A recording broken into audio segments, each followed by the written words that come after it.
Roll corners. They go to sauce bars. Clock on the wall, still ticking. Blue crew posted in the bag. A whole room. Listen.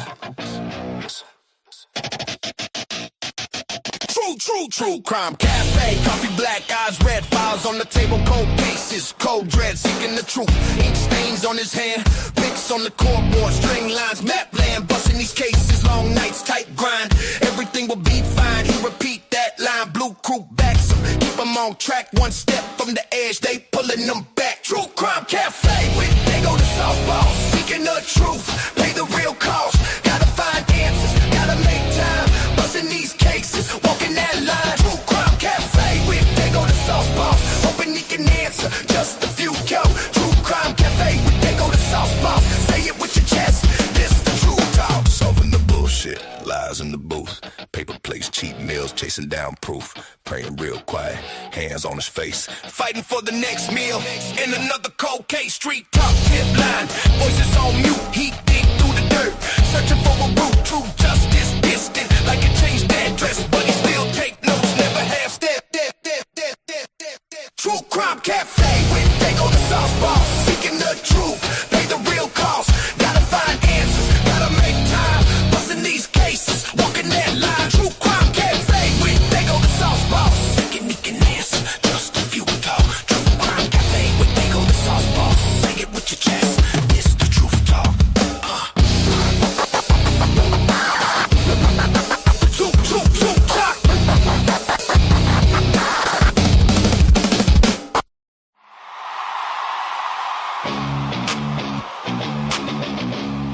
What's up, this all fucking crazy out there, right? A true crime cafe, they go to softballs, cold brew, cold case, chalk lines on the gloss. Seeking the truth, finding the time, files on the counter, grind with the grind. Blue crew backs him, keeps him in line, sirens in his pocket, eyes on the sign. Got a wall full of faces, string tied tight, every red pen circle, another long night. True crime cafe, where the real ones bleed, busting these cases till the lost get free. Gotta find answers, gotta make time, everything will be fine if the truth aligns. If the truth aligns. If the truth aligns. Moving the bullshit, praying low real. Knuckles on the table, fighting for the next meal. True justice far out of view. Smoke in the doorway, what else can he do? Hoping he can answer just a few names in a notebook, voices breaking through. True crime cafe, where the real ones bleed, busting these cases till the lost get free. Gotta find answers, gotta make time, everything will be fine if the truth aligns. If the truth aligns. If the truth aligns.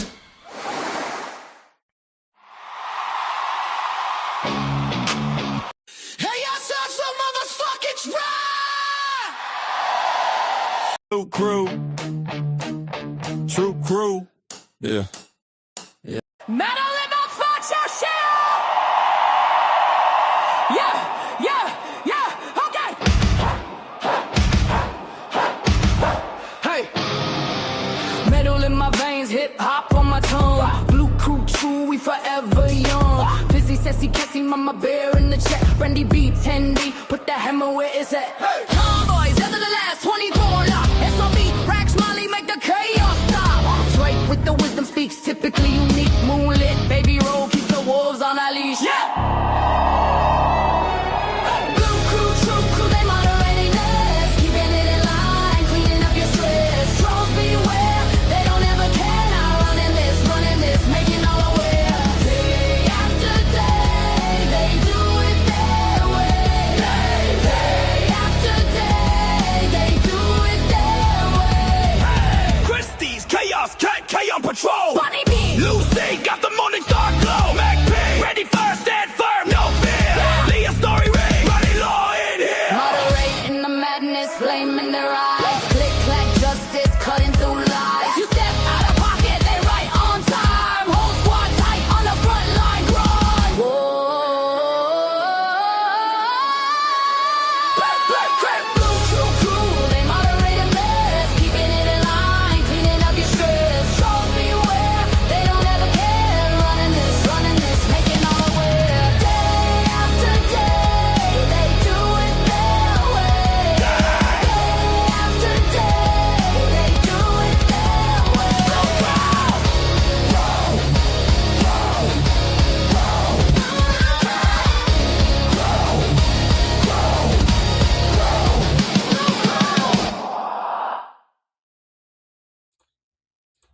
All right, welcome back, guys.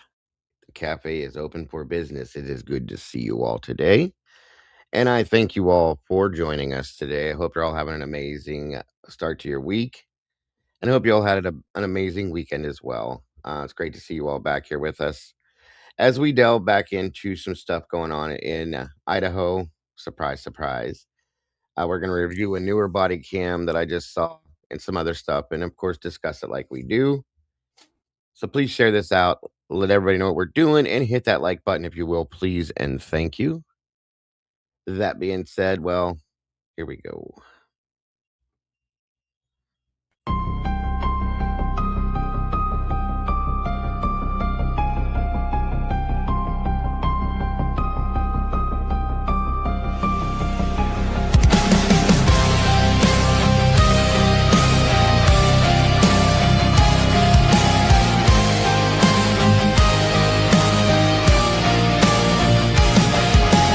Neon lights flicker like broken halos.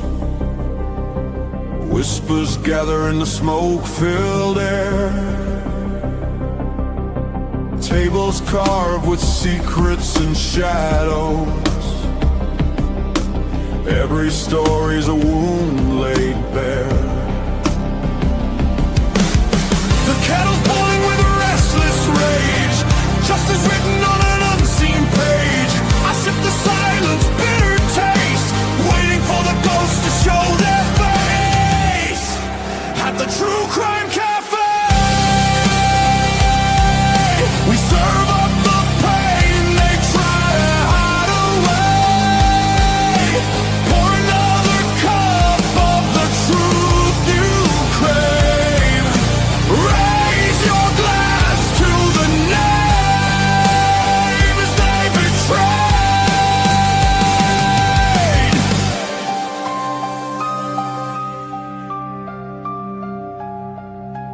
Mirrors cracked, reflections are liars. Ashes fall where the guilty once stood. The jukebox hums like a funeral choir. Echoes pounding through the neighborhood. Every scar is a candlelit vow. We hunt the how, we demand the now. No more silence, no more disguise. We'll paint the night with sharpened cry. At the True Crime Cafe, we serve up the pain they try to hide away. Pour another cup of the truth you crave. Raise your glass to the names they betrayed. This is not a sermon, it's a battlefield hymn, a requiem dripping from the bottle's rim. The guilty write stories in invisible ink, but we'll drag it all up from the edge of the brave.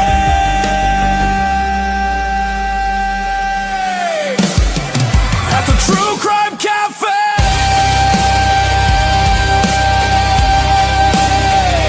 the reckoning burns like a black bouquet. Every shadow will pay.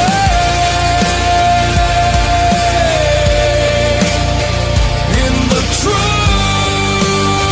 Crime Cafe.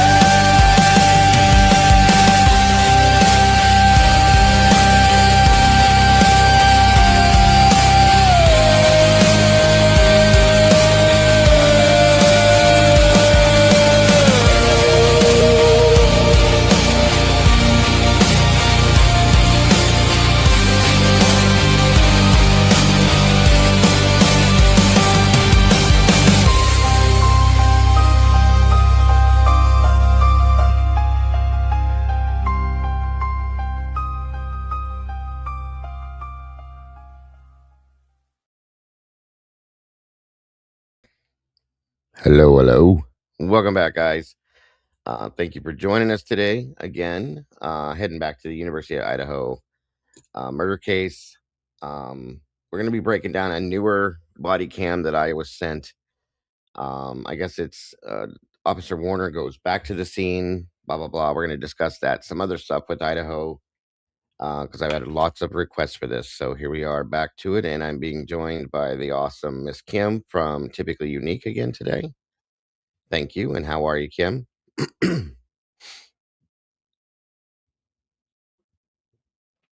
She may have stepped away, but that's okay. She'll be back. Welcome, everybody. Great. Oh, there I'm she here, is. sorry. Oh, it's okay. It's okay. How are you today? Good. Good, I act like feeling I a haven't little seen you better. today since I was here earlier with you.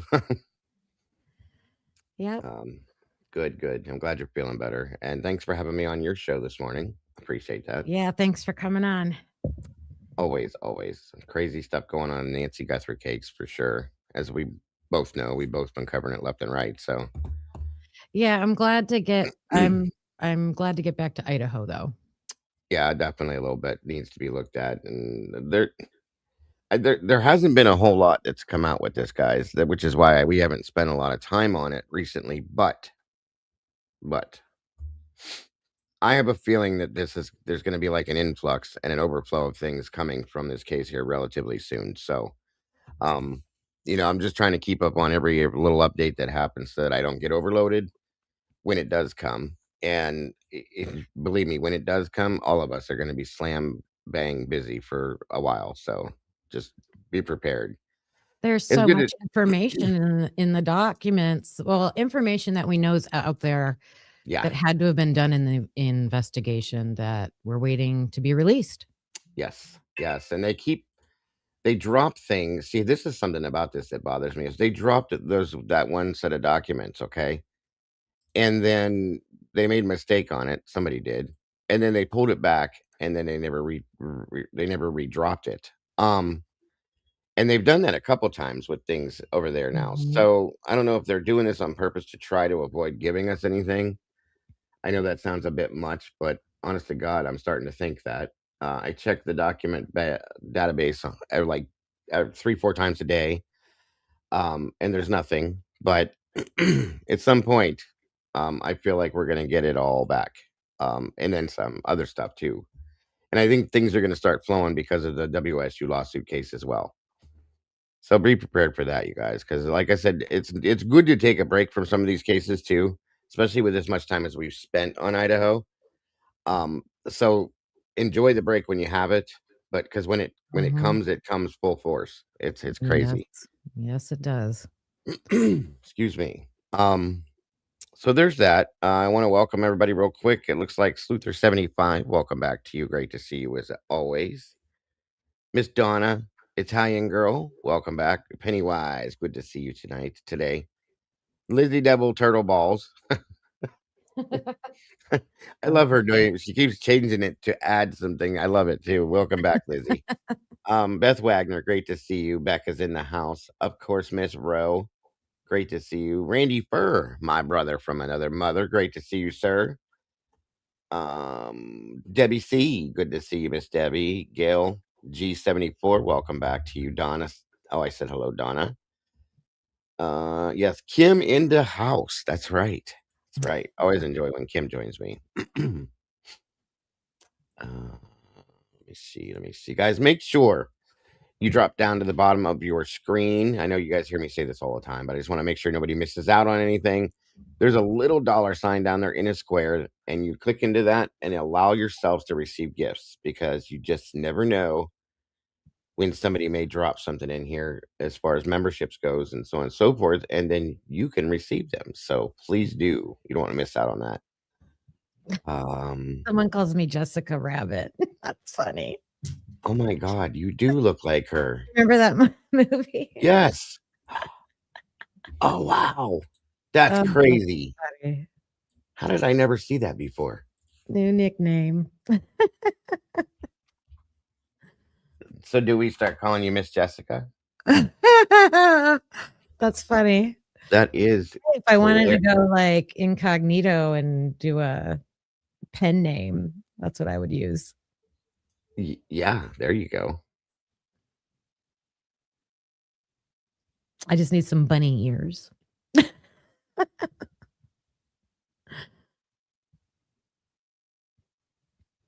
That would be a hilarious Halloween costume.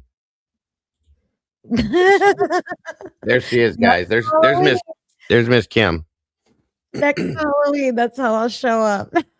That is hilarious. I love that. How did I not notice that before? Oh, that's funny. Wow. That's crazy. Interesting. Yep. I'm gonna start calling you that. Hello, Miss Jessica.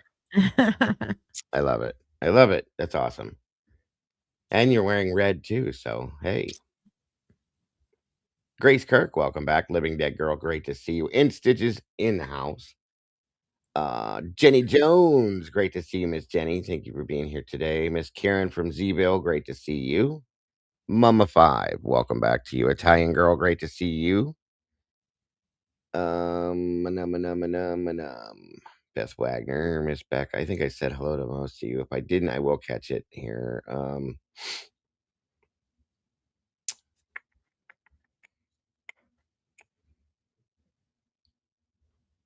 Did I get that? I did. Row, great to Jennifer Meineke, welcome back to you. DKM, welcome back. Great to see you. Lisa Winchester, welcome to you. My awesome producer, Mikey, in the house while working, still here. Good to see you, brother. Aquamarine, welcome back.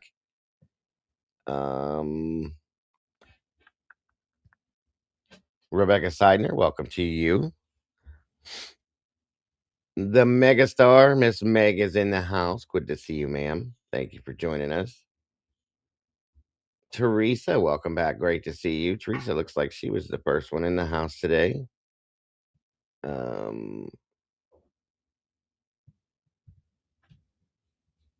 Yes, Miss Jess. We're called. There's Miss Jess. Miss Jessica's in the house with us. Oh, that's funny. Right. I think I got all you. Stuart Jones, welcome. Good to see you, sir. Welcome, welcome, guys. Looks like we have 66 peeps in the house and 44 likes. Let's see if we can make that match and throw this up into that algorithm, please. And thank you. Miss Jody's in the house with the defense rests. Good to see you, Miss Jody. Thank you for joining us from down under. That's our Aussie, one of our Aussie friends. Down under. Love it. That's not a knife. This is a knife. That's my favorite quote from Crocodile Dundee. I always go to that. My friend David from Australia, he loved it. I used to do that all the time on my shows. He was like, do it again. Okay. That's not a knife. This is a knife. Altruistic murder. Good to see you. And here we go. Never fails. It's like there's like a radar thing that they have connected to They know me. you're That on. as soon as I go live, the phone Oh, rings. yeah, he's on live. Let's call. Exactly. Creamy Row. Good to see you today. Thank you for joining me, guys. Make sure you let me know if you can hear me clearly or not. I'm still messing around with this new microphone. I just want to make sure it works. Miss Kim, congratulations. Happy day anniversary on 9 months. And I swear to God, you've been around a lot longer than that. But thank you for being part of our family and our crew. We appreciate you very much. Yep, I have been around longer, that's for sure. A lot longer, I think. I do a wicked Pauline Hanson. That please explain. That's awesome. Third panelist, the phone. Exactly. Thank you. Exactly, Sleuther. Always. God. Smiling Sleuth, good to see you today. Let me see what's going on over here. What is going on over here? Is it going to show me? Maybe, maybe not. Okay, then close it. Thank you. Okay, that's better. No, that's not what I was trying to do. Sorry. Bear with me. And my apologies. There we go. At least I was able to find my playlist today. Friday was a hot mess on YouTube. Awesome. I'm glad you could find that. All right, guys, let's see what happens here. Holy schmokus. They gonna work? Boom. All right, guys. So I'm going to give back a little today and throw out 10 new memberships to you guys. Let me see here. Mama 5, Briggsy Gravano, Tammy Lee, Man's Life, Diane Draper. I haven't seen Diane in a long time. Summer Rain, Candy 420, Michelle Flagle, Lori Watson, Silence Unchained. Um, is that all 10? Wait. I don't think so. No, that was it. Okay, that's all 10. There we go.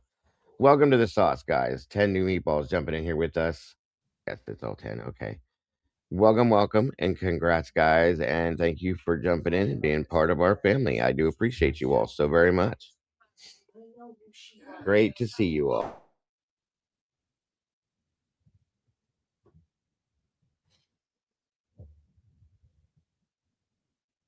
Welcome, Lisa. Good to see you.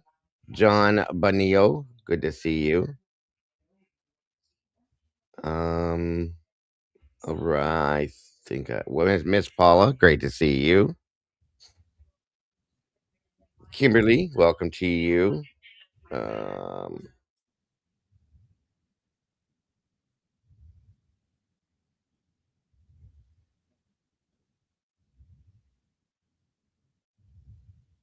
okay, I think I got that there. All right.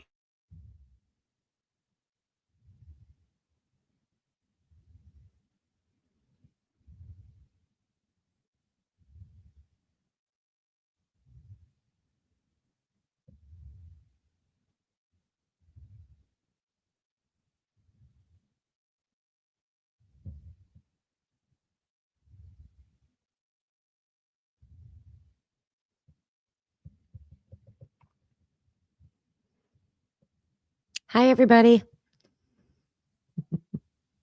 I still can't work out how to gift them. It doesn't show any membership option when I go where you told me.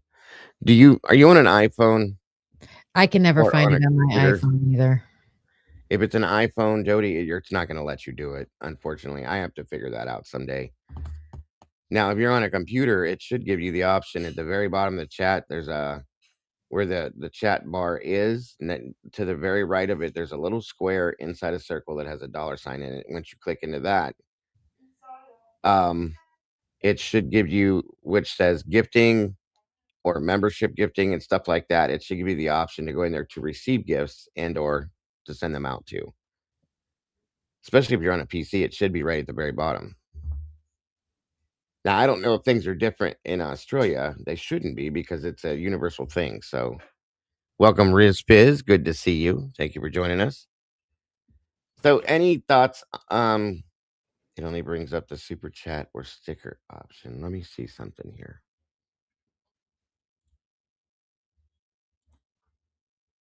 Dollar sign. Yeah, it would be the very bottom option: super sticker, super chat, then membership gifting, and then buy gift memberships or. But you should have an option in there that tells you that you can receive gifts,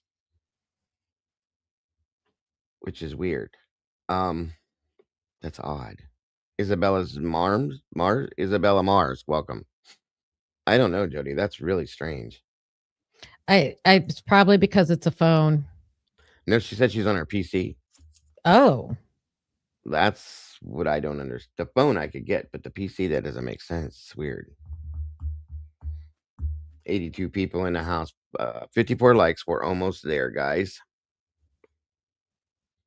Let me check something. One more thing, Jody, to see if I can give you a different thing here. Hold on.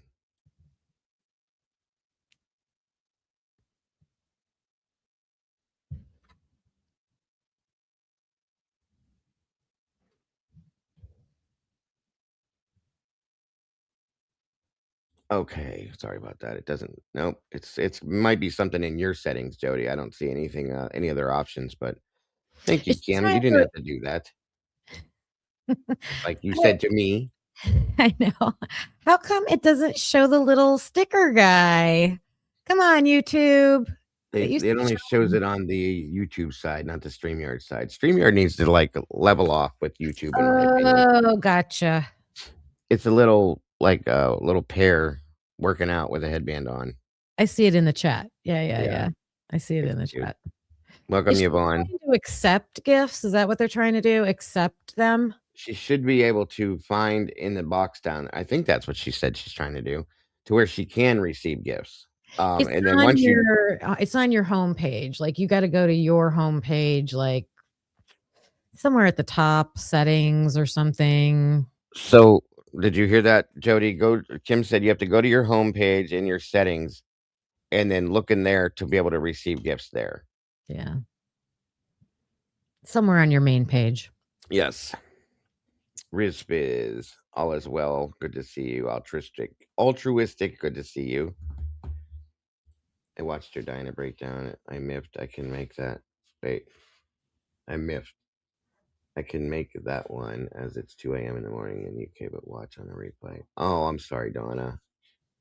Yeah, that's going to be an interesting case. There's a lot to it, and we just barely scratched the surface, but it's definitely interesting. I'm glad you went to see it. Thank you for that. Click altruistic says Jody to click the dollar and then the 3 dots. Yeah, that might work. It's different for me. Something like that. Yeah, yeah, yeah. Because once you That's do it, you're done. Yeah. It'll work for everybody. Oh, altruistic said I lied. It's something like that, though. Stop lying. Right. It's all good. Yes, you are welcome. So anything that you've seen before we get kicking over here with Idaho or that bothers you or you wanted to discuss or anything new? I know people have been talking about the pizza delivery and all that stuff. I did go watch that video. That's kind of weird. Interesting. I Definitely. think ever since the beginning, there's been questions about that pizza box in the garbage. And initially, Xana's dad saying that they ordered pizza. So, And now we're hearing who the pizza driver could be. Yeah. So that was interesting. That sparked my interest. But so I've heard a few different things. I've heard that the delivery driver could be Molly's son. Then I heard that it could be her brother. So I haven't been able really to look and verify that. Yeah, and I don't know all her family members, so I don't know. Neither do All I. I know is she spoke about a brother that she had to take care of, and I don't think that brother would be delivering pizzas. No. But she could have other siblings. Yes. So that's what I'm curious to see how that works itself out. Too, because that could lead to a whole different can of worms, in my opinion. Welcome, Sammy.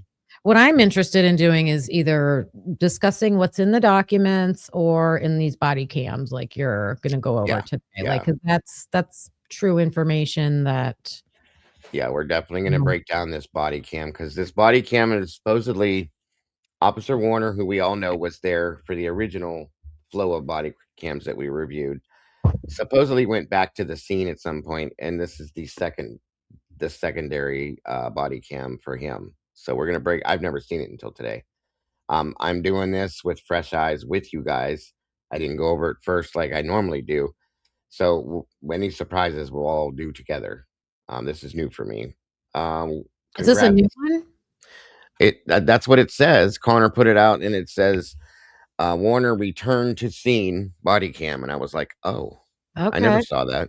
Yeah. Okay. So,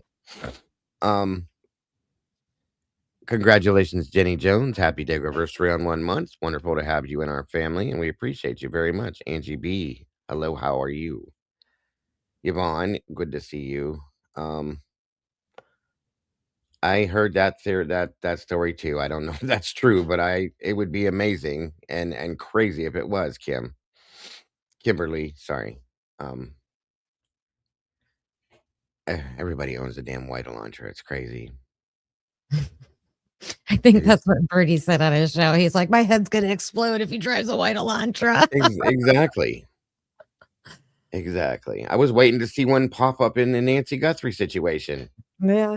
Yep. I wouldn't be surprised if we caught a vehicle on camera, guys, and it looks to be like a 2013, possibly a Mm. 2015 white Elantra. I'll quit YouTube, Kim. I swear to God, I will quit YouTube. I know. Someone said if you watch the original body worn camera, you see that?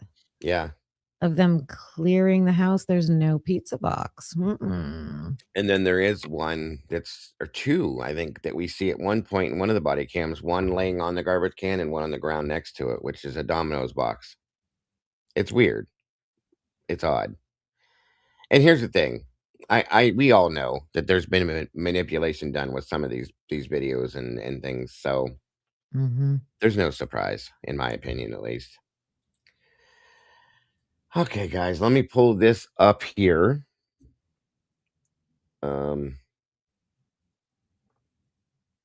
Maybe 1 minute.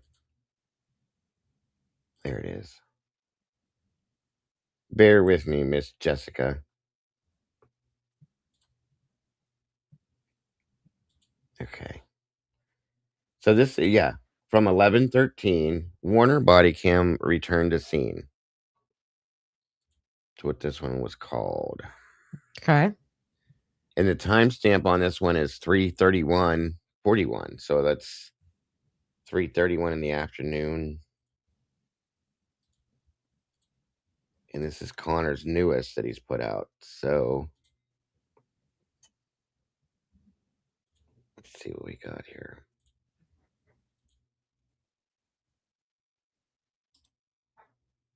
And as always, guys, if anybody needs me to stop back up, I may skip through some of this because I was told that there's a lot of this where he's just standing in the kitchen forever. So welcome, Tints List. Good to see you again.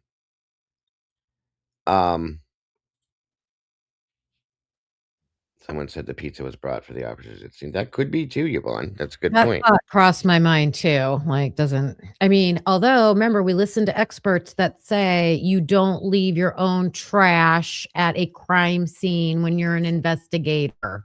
Well, in a right set up world with a real police force, yeah, you're right.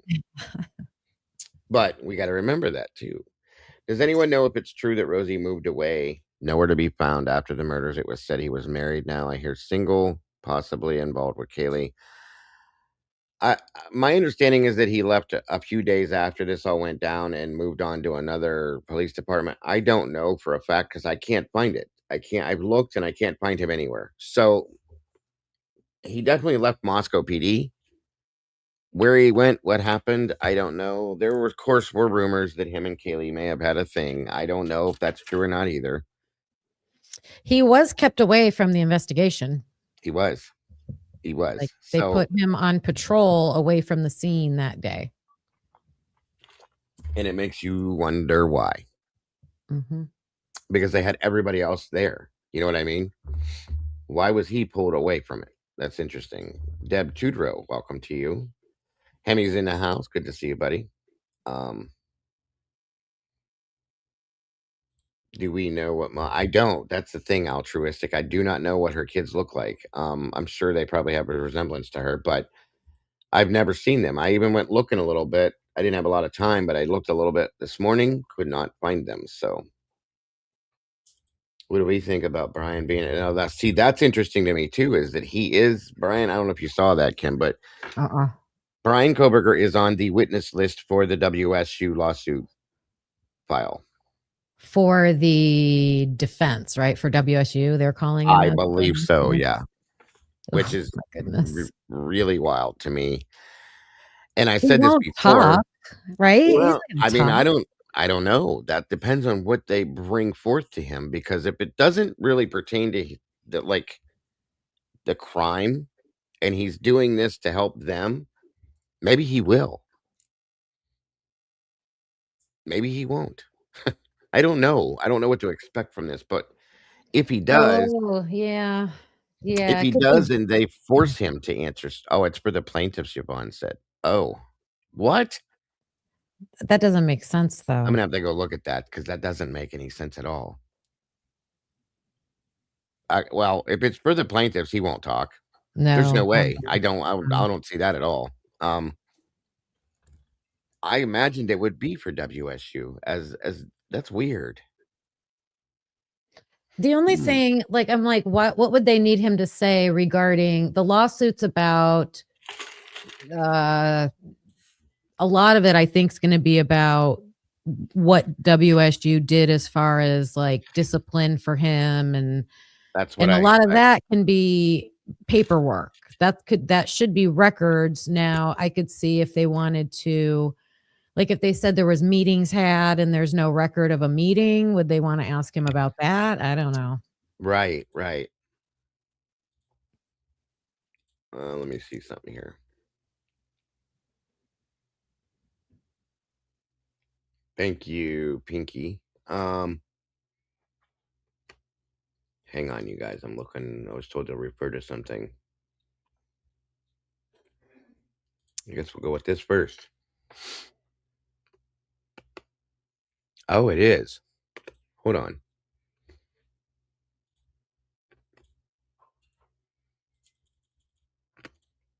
As always, thank you, Miss Lucy.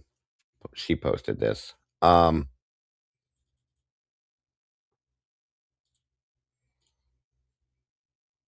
This was filed February 20th.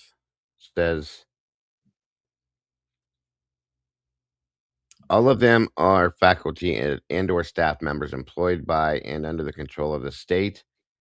Notably, the state's motion entirely ignores the long list of potential fact witnesses that the plaintiffs have identified by name. That list includes 4 members of the Chapin family, including 1 plaintiff, 6 members of the Goncalves family, including 1 plaintiff, 2 members of the Kernodle family, including 1 plaintiff, 2 members of the Laramie family, including 1 plaintiff, 2 coroners, 19 members of the WSU faculty or staff, 33 of Koberger's fellow graduate students and or teaching assistants, and Koberger.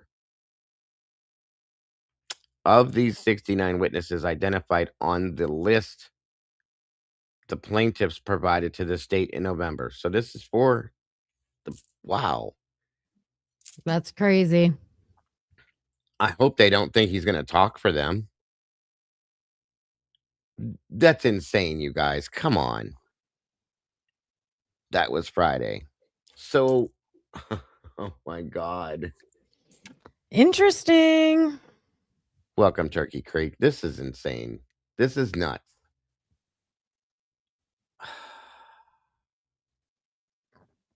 So it says, and as the plaintiff's investigation has continued, the number of fact witnesses outside the Eastern District has grown substantially. Plaintiffs expect to depose numerous witnesses in Pennsylvania, which is where Koberger lived before WSU brought him to the Moscow Pullman community. Plaintiffs will need these witnesses to show that WSU should never have hired Koberger prior to red flags.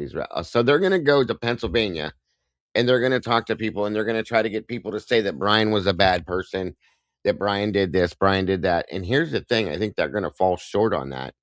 I hope they do pull some of those people. I hope they pull the right ones. And I hope they make them look like fools because that's what that would do. I mean, I've heard a lot of people from back in his town that didn't really say bad things about him. The only Right. thing there was that the bar out there that they said they banned him from, but it might be interesting to if they could actually have that bar owner talk or whoever. Maybe that situation isn't as nefarious as they made it out to be. Right. Hmm. Absolutely.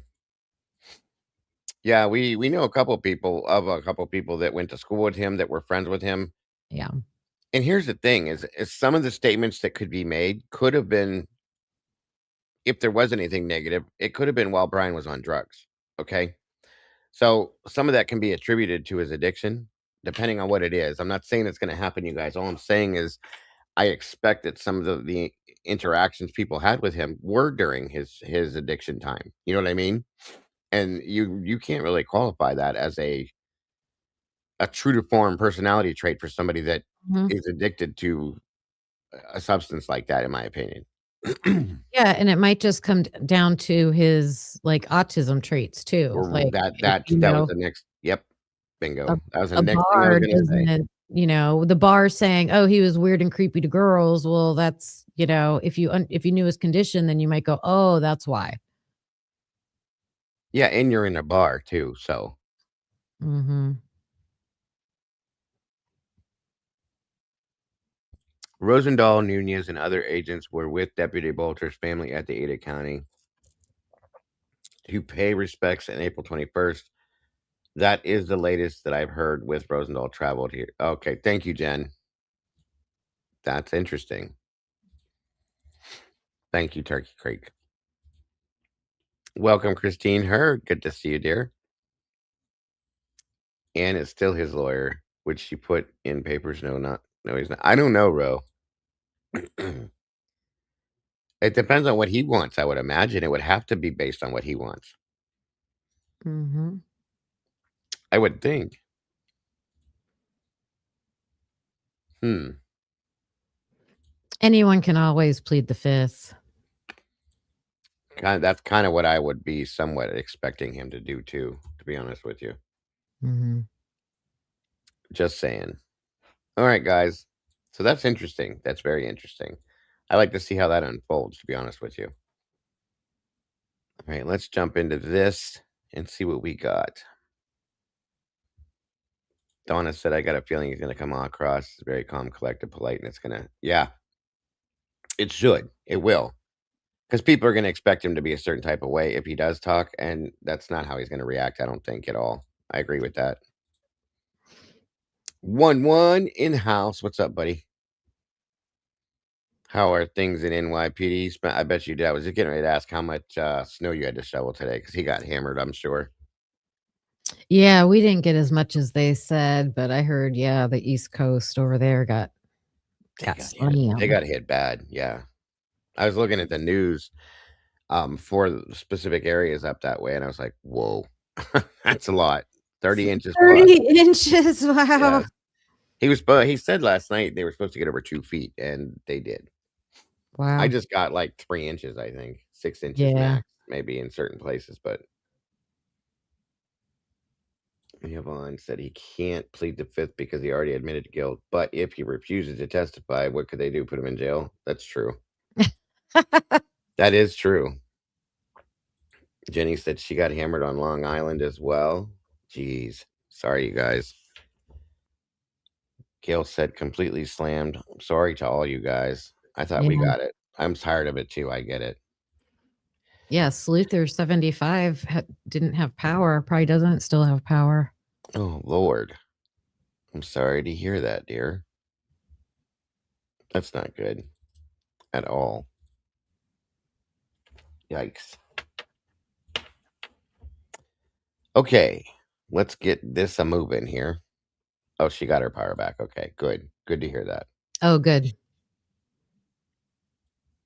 Oh, I'm sure, one. I'm sure. I know how it hits us here, so I'm sure you guys get that way too.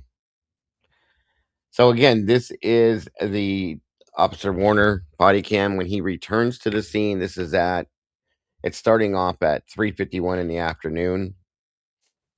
And like I said, I will probably scrub at some point, start scrubbing through because I was told there's a lot of this in the kitchen with him just standing in here, standing guard again. So Okay.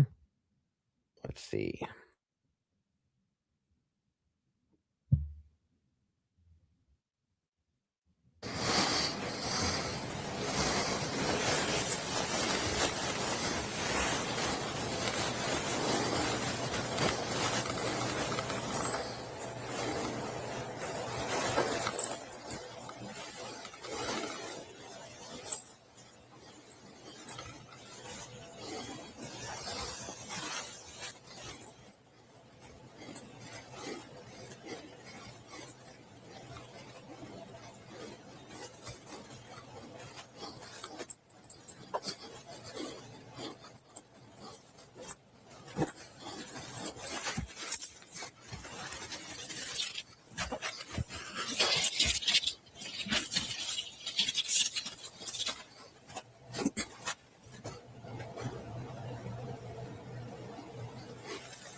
Welcome, Senor. Chihuahuas in Crime. Good to see you both. Thank you for joining us.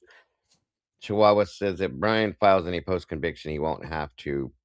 Potential witnesses, no way they can get most of these people to testify, or if they do, their whole story will have changed by now. They're bluffing. Thank you for that. Margaret, welcome. Good to see you. And again, Senor, thanks for joining us, buddy.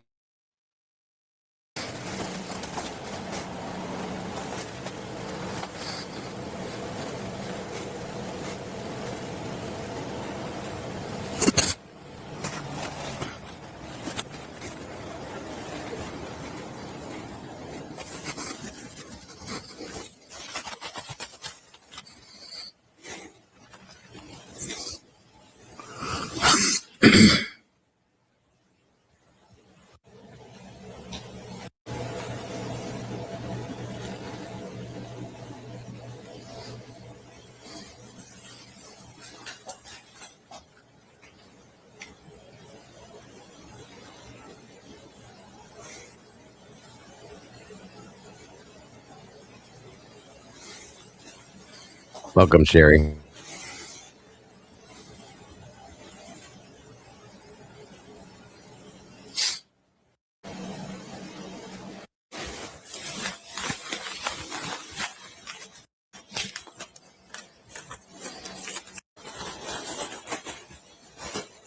What did he have there, do you think?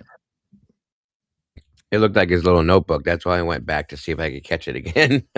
Oh, yeah. It sounded like Like it was a little thing. it was like clicking or something. Well, I think he had his pen and he was clicking that, and Oh, then his little notebook, he was writing something on it. Welcome, True Crime X. Welcome to you as well. Yeah, I wanted to see if I could catch maybe what he wrote. Being nosy. Hold on. Should be about right there. mm-hmm.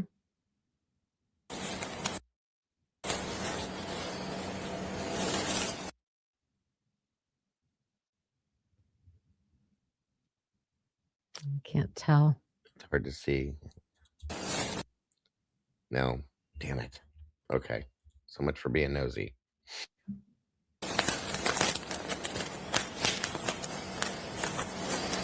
Welcome, Mom was thinking. Good to see you. Yeah, the lighting's crappy.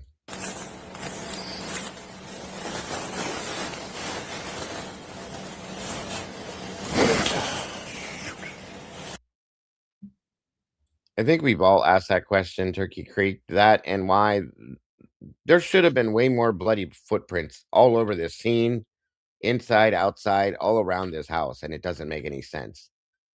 Unless that relates to the cleanup. But I still don't think they could have done that. But that's a good point. Count de Monet, welcome to you. I know we've looked through, the whole scene and everything several times, but the conversation we had with Audrey Saturday night when Mm-hmm. she was talking about crime scene versus environmental and what evidence other countries would collect, test, and things like that. Like, I know that was related to DNA, but just even like those footsteps, like they're in a crime scene. How can you tell if they're related or not? So I would then you would have to assume they're related. Yeah. Same thing with that screen on the ground. I mean, unless I guess if the roommates are like, oh, well, that's been there for 6 months or something, I guess you have people who could tell you that that's been there. But I'm Right. watching this thinking about that. That's a good thought. Because I mean, yeah. There was Just snow on the that ground ladder. before. Oh, go ahead. Sorry. Just like that ladder. That's it. Yeah. Yeah. They're afterthoughts, and then they're just forgotten in a lot of ways. And it's probably not a good thing. Welcome, Cats Meow. Beautiful kitty there. Great to see you today. Thank you for joining us. I've always wondered about the footprints because we know there was snow on the ground days before this happened. It wasn't from the night of, okay, but the footprints, were they old or were they from that night or from law enforcement? That's the problem.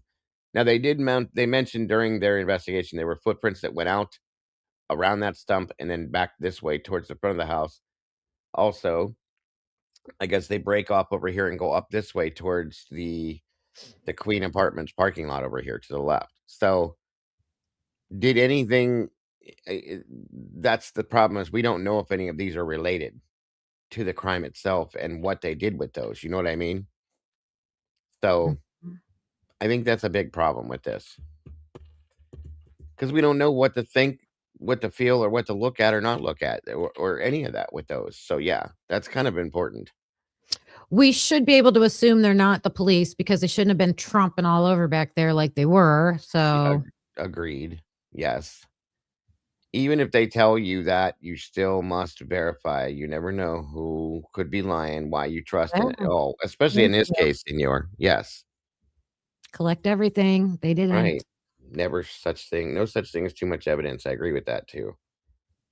Shoe covers would still leave impressions, I believe. Were some of the victims wet? Hence some of the way. I see. That was something else too. Is that it was stated that some of their clothing was wet? Would that mean that's a good point, Tinslet. Were some of the victims wet, hence some of the watered down blood deposits or intentionally bad investigation techs? Well, the latter of what you said is something I would go to probably all the time in this case, but that's a very interesting point. I really would be interested to know what the whole deal is with the wet clothing thing and why. Could just be bodily fluids after they It, pass. it could, yes, it could have been because you do, when you pass away, for those of you that don't know, your body relaxes and there's a tendency for deceased bodies to release urine, fecal matter, all that stuff. So it does happen. Welcome, Blue Devil and Chillin'. Good to see you guys today. And those crime scene investigators absolutely had to use, whatever fluid they use, the water, if the stains are dried. And you have to do it accurately or it can water them down. Yeah, very good point. Sherry says, I'm so glad you're showing this video because I believe after the cleanup, they tossed the bloody water outside. There's a stain on the rocks, purplish reddish off the porch. Oh, okay. We'll take a look at that. Isn't that I didn't look into it, but I did see someone had a video where they were suggesting there was a blood stain in the parking lot under a car, and that's why they kept parking the, officer's car in that in Yeah, that spot. I saw that, and I don't know that that's what that is. I Mhm, thought it might have been like an oil or a transmission stain or something, but mhm, I could be wrong. yeah.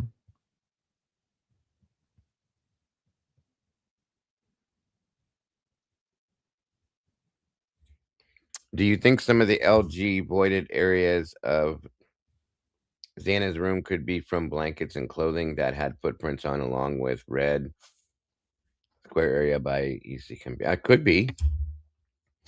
I think the rug that was there provided, Mhm. some protection to the floor for to avoid some of those things. I do feel that. What's up, K Dips? Good to see you. And then a lot of the blood in Xana's room, I feel like it dried. The blood that wasn't pooled real thick probably dried, so therefore, in turn, you're not going to be moving it a lot with your footprints and stuff like that. But I still feel like we should have still saw more footprints within the house because of so much how much blood we saw within Xana's room and stuff. It just bothers me. There was so much on the floor. There was Hmm. so much, and if you're in a struggle with somebody, you're not watching your footsteps where you're stepping. So, in my opinion, the odds of that perpetrator getting that on their shoes is very high. Very, very high. I agree with you. Welcome, Beach Babe. Should have been in the house. And do we know if they ever did the blue star on the hallway floor, the hallway before Xana's room? I don't know because I don't remember reading that anywhere. So therefore, in turn, it Yeah. doesn't give us any kind of specification on that. Hmm. These are all good points, you guys. They truly are. And I agree with you, altruistic. All the dumpsters should have been checked, truly. for every one of them around that area. Yeah, I guess not only is he a ninja and he's super quiet, he's a ballerina too. He can tiptoe around all that blood. Good point, Chillin. That's Good the point. kind of shoes he wore. He wore ballerina shoes. And he walked on straight tiptoes. Absolutely. And that's another point. How did Hunter check the closet and not step in any blood? Like I said, at that point, I'm going to guess that some of it was dry, but there was so much in there. It's almost like you had to levitate around the room. It's crazy, you guys. None of that makes any sense to me. None of it. There's no way that Hunter Johnson is walking into that scene and checking a pulse. In my opinion, I don't think you wouldn't. I don't know. I struggle with that Especially too. after 8 hours. Do you think those bodies would look like somebody who still had a pulse No, and the smell based would on have what been you've seen? right. What, Not at on your all. experience, what color would without getting, sorry guys, I don't want to get too graphic, but Gray. mm, They would have okay. had a grayish tint to their skin. And you would have definitely been able to look at them and tell. Okay. And it's just no way. There's no way you'd have believed that they were alive. Yeah. Very sad. I believe that too, that they knew by 9 a.m. exactly what happened to everybody. I agree with that.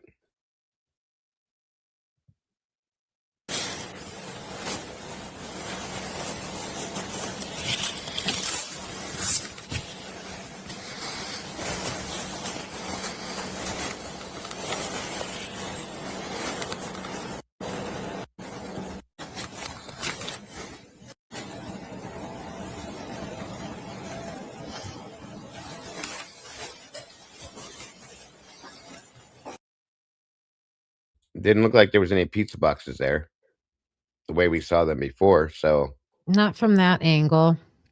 right. Leviticus. Yeah, that's what I thought too, Angie. And Amethyst, welcome. Good to see you. They wouldn't be that calm. They all knew. Yeah. Do they need to? So they didn't want to touch the sliding door because they said it was partially open, correct? I'm thinking of the security of the house. So they had supposedly someone posted, they had an officer posted at the front door, outside. They should be outside, not letting anybody in. It just bothers me that this officer's inside, like inside a crime scene. It bothers me that they're in the backyard area, like tromping around. Absolutely. I don't know. I would think if the door would have been shut, they could have locked it, taped off the area, and then only needed one person out front. Absolutely. Because of all the contamination that these guys just walking all over the place bothers me. Yeah, absolutely. Yeah. None of it should have went down the way it did. And it's kind of disgusting that they allowed for it and never challenged it. I mean, or should he be maybe one of the officers? I don't know who's in here right now, but should That's they? Warner. This is Warner. No, in the chat. Like, who do we have in the chat right now? Oh, I know 1-1 and Senor and 1-1 were in there. Should Warner be standing in one spot outside on the patio and just standing there in one spot, or should he be in the kitchen? that's a good question. That is a good question, Kim. And gentlemen, if you actually, let me do this. I'll give you the option for 1-1 and or Senor or both of you. I'm going to drop a link. You're welcome to jump up here and answer some of these questions that people may have. If you want to, of course, there's a link there. But I've had those questions. How should the scene be being handled by law enforcement? Things like this that we see. We know that who's the other one, Kim? Snyder is Corbin Smith was in this Smith. kitchen for 2 hours while Warner was at the front door. Warner left, came back, and now he's in the kitchen for however long this is. Should that be the way that is, or should he be standing out here watching so that nobody goes in and out of the house? That's one of my big questions, gentlemen. Because wasn't it Smith that ran up and down the steps? Who kept running to the third floor? Him? Smith. He was in the kitchen. He wouldn't stand still. He was all over the house. He was running back and forth, going up and down, in and out, and like that's complete contamination, in my opinion. Yep. And that was until the forensics in the coroner should have been there. That didn't happen. The forensics people should have been in there. That didn't happen. So we had people all over this house, bouncing all over the place. And you're blending things, mixing things, contaminating things. They moved furniture. We know that they moved things all over the house. This whole thing had the whole crime scene was completely botched and screwed up. So it blows my mind that it was okay. I worked with the OSBI on a few cases, and this case was done like a bunch of.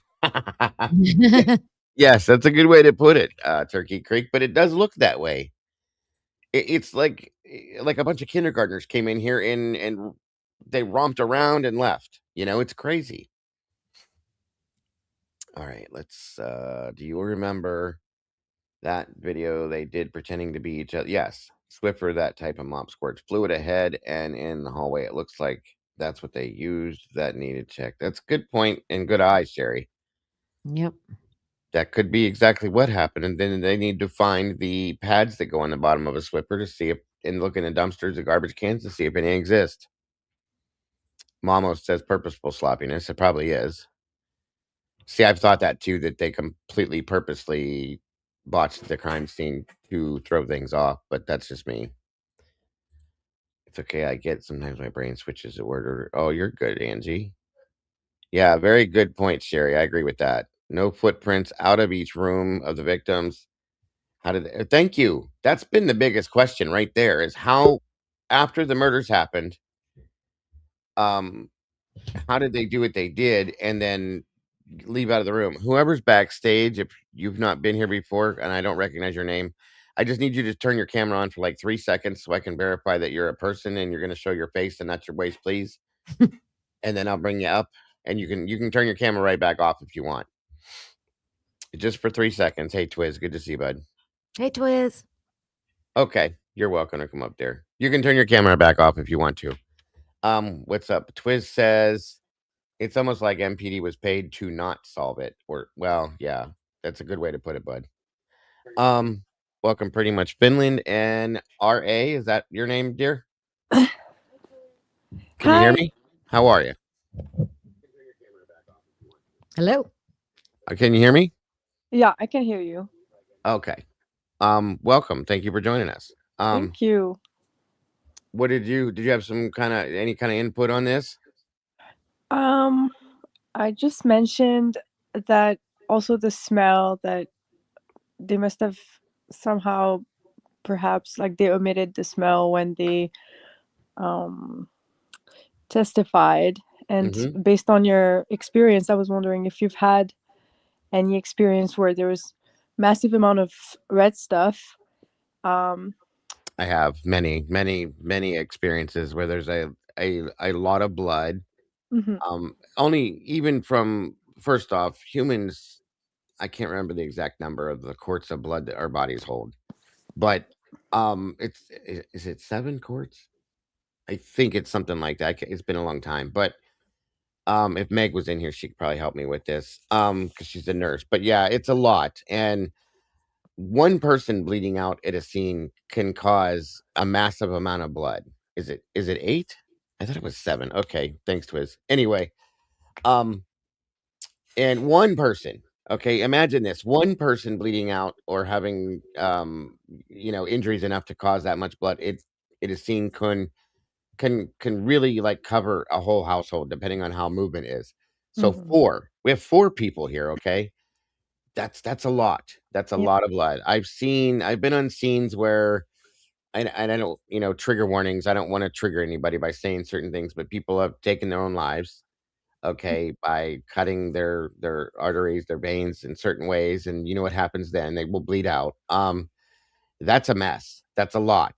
I mean, I had a bathroom one time, again, trigger warning, where a man did it in the bathtub, and you couldn't even walk into the bathroom. The entire bathroom was covered. Okay. And so there's a lot of blood at these scenes that there can be. I've seen shootings where somebody gets shot a certain type of way. They bled all over the place. So yes, there's a lot of blood. I've been around a lot of it. That's why I'm kind of weirded out by looking at the photographs of Xana's bedroom and wondering how the hell anybody got out of that bedroom after they committed a crime. There's Yeah. no footprints anywhere, and I can't imagine somebody's walking around with a towel in their hand, wiping their footprint as they walk.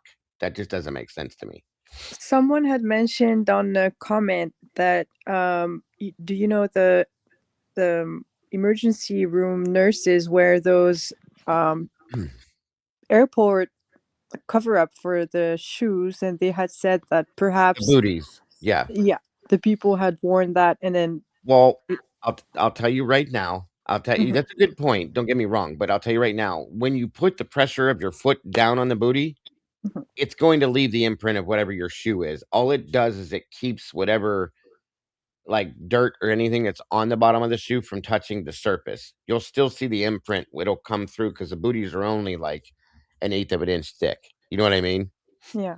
So it would still leave an imprint, in my opinion, unless you were wearing some kind of like I don't know, like even a Tyvek suit. I would imagine because they're not super thick, because they do have them where they cover your feet too.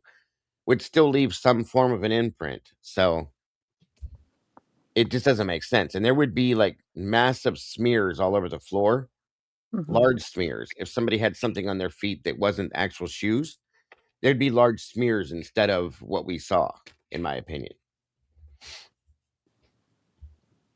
Yeah. Those are good questions, though. Thank you.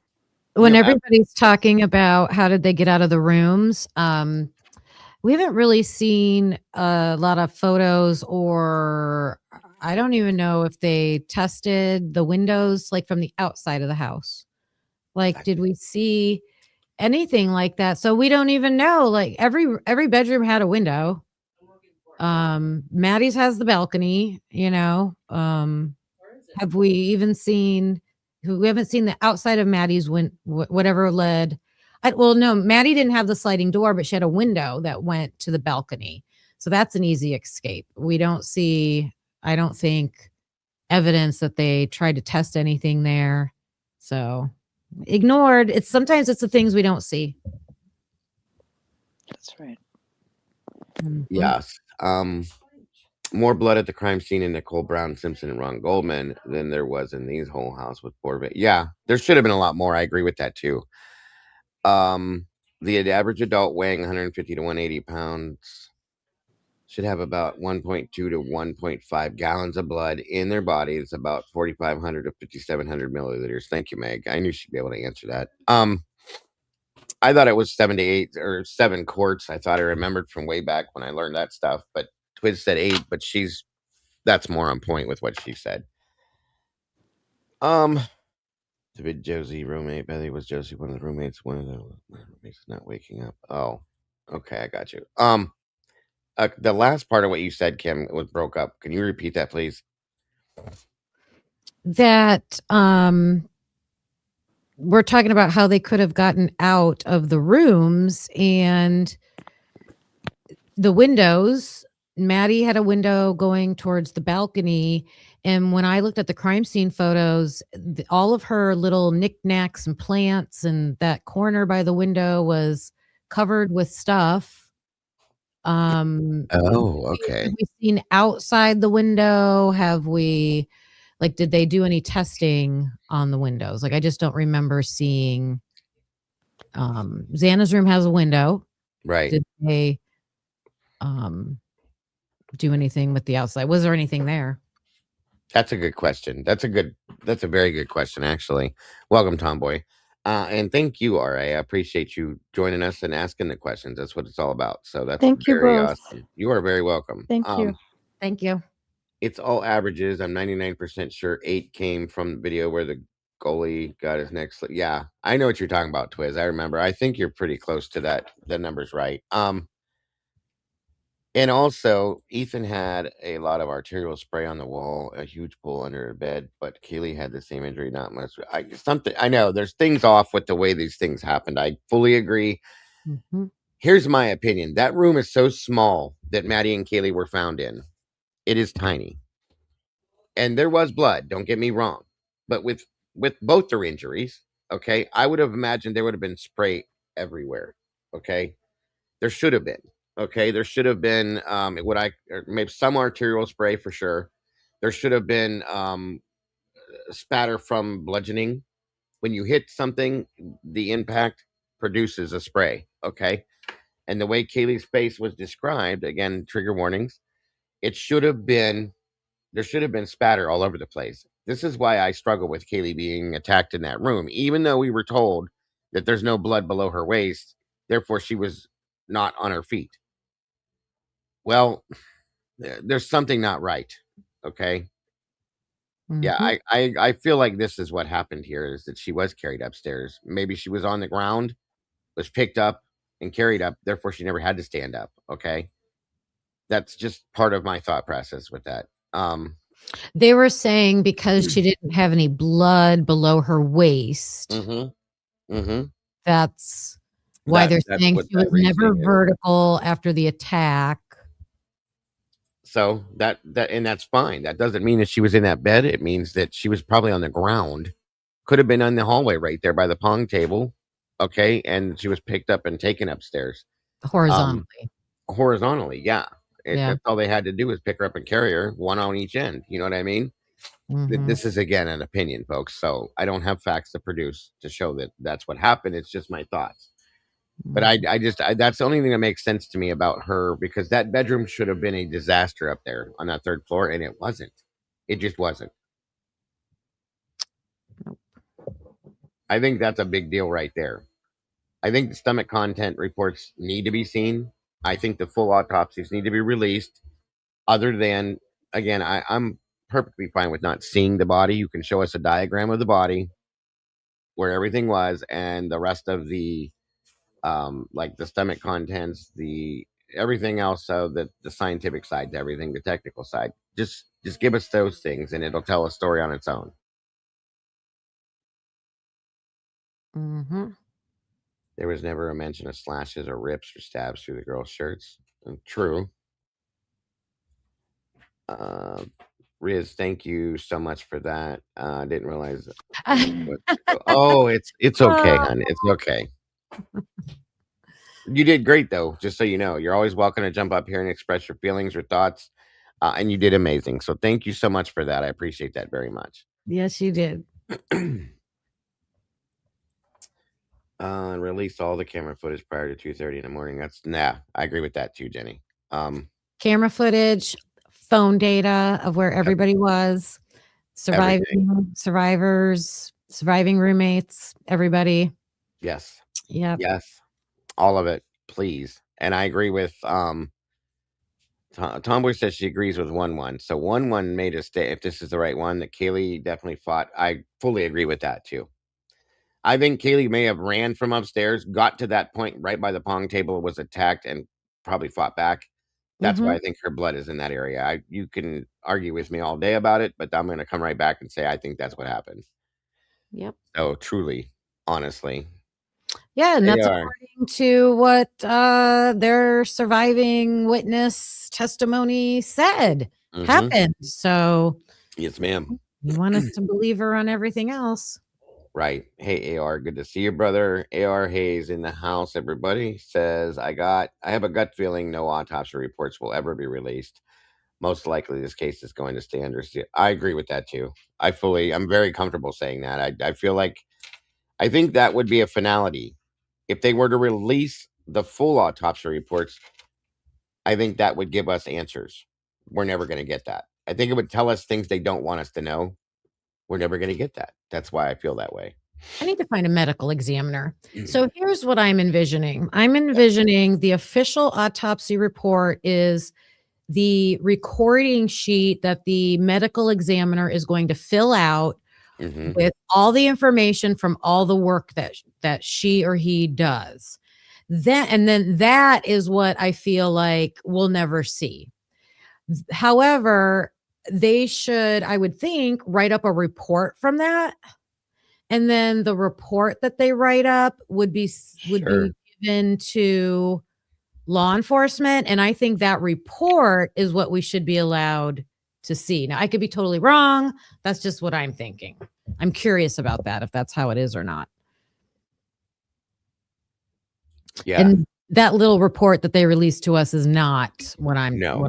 talking about. That was an officer's report or somebody. That was like somebody else. It was very generic. Yeah. Yeah. And one's right, if I remember correctly, that the Goncalves said they have Kayleen's Mhm. at 21 pages is true. So I would love to see what that says. Honestly. And I want to see Xana's. I want to see Xana's and Ethan's. I want to see what their stomach contents were, because that'll give us a timeline for when they ate the food as compared to when they died. And I think that would tell a story by itself, you know? Yep, that and the types of wounds, and the type of weapon the medical And examiner where. made the wounds. Yeah, absolutely. And where the wounds are, all of that. That stick figure diagram is what we should be seeing, just like Mhm. we have seen in multiple other cases, and they won't give it to us for a reason that I couldn't tell you, but I have an idea. AR says again, they want this case to go into darkness and people to move on. Keep your eyes open. A big case is about ready to happen. Big school deal or something major. Oh, okay. Gotcha, buddy. Good point. Yeah, that's exactly how I see it too, Angie. A synopsis of a synopsis of a synopsis is what we actually got. It was the Right. most generic thing you could get. Yes, Yeah, yeah. absolutely. Very good point, and that's exactly it. We'll give them the absolute minimum just to shut Mhm. them up, is what they did. So, Yeah. all right, on we go.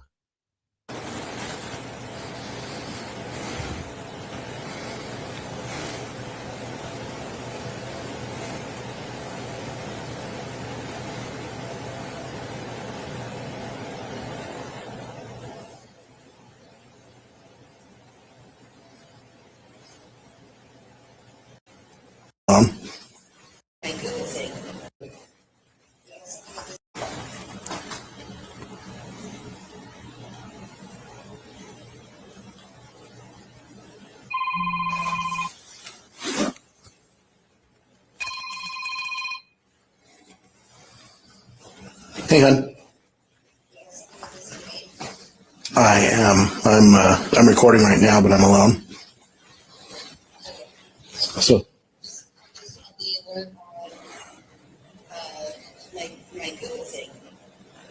What was it? Mm-hmm. Yep. I'm here. It's not mine, but yeah. I'm going to be writing something down on paper. We can say that much. Are you going to be home late? I might. I don't know. The other shift actually has come in, but with this scene, I may be staying for a little bit. Yeah. So the street is covered, and all of our team is here on this scene. Plus a couple other guys doing knock and talks around the neighborhood. Oh my gosh. Yeah.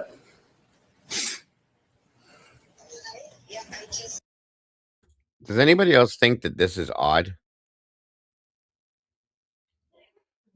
The fact that he's having this whole conversation with her while on body cam is weird to me. These guys shut their body cams off all the time. Why would you leave this on? Jesus Christ, this is insane.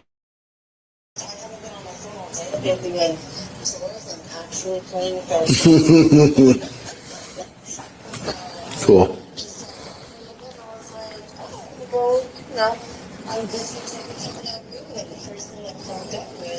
Yep. Did it give a number?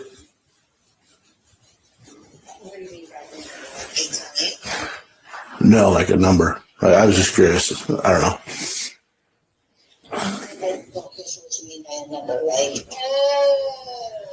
Yeah. Now I'm picking up. Tracking. All right.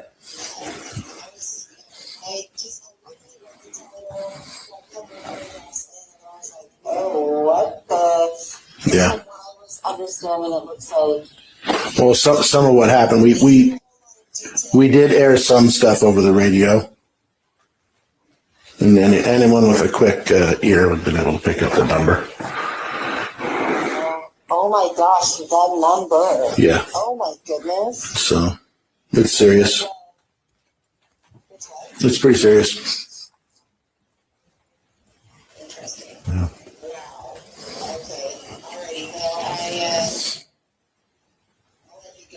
Okay. Yeah, I might be a little later than I might be a little late, so no biggie. No biggie for me anyway. All right. Yeah.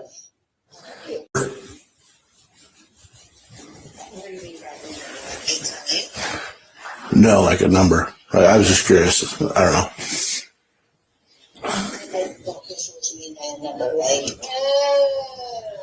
Yeah. Now I'm picking up. Tracking. All right.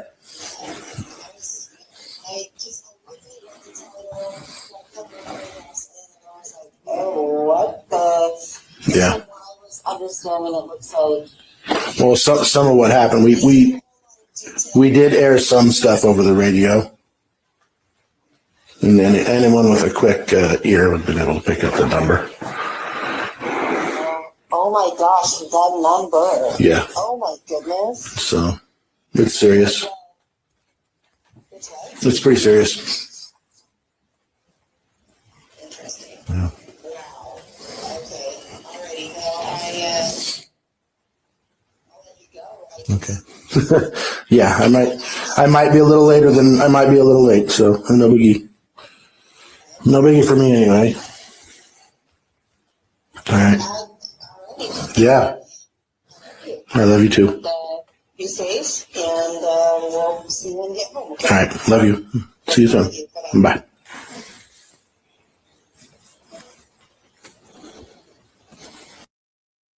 How is that okay?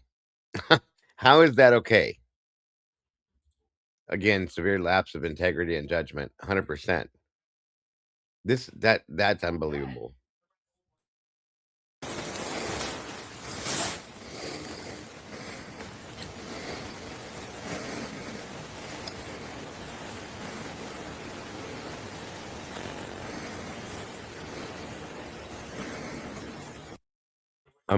Did you miss that, Kim?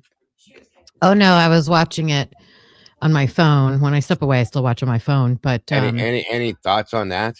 yeah, I mean, he was trying to like let her know that he was at a serious scene without telling her the details. That's why it took her a minute to catch on that he was talking about the number. Like this isn't just one. Uh-huh. It's Why didn't he just turn his body cam off? He didn't tell her. Yeah, well, I mean, they're not supposed to turn their body cams off, right? So I think But did the right thing there, but why wasn't this redacted? They're that redacting all over the place, and what they're and supposed to be yeah, redacting is personal information, which this is, and then they're not yes, redacting it. right. It's weird. That's the question. So weird.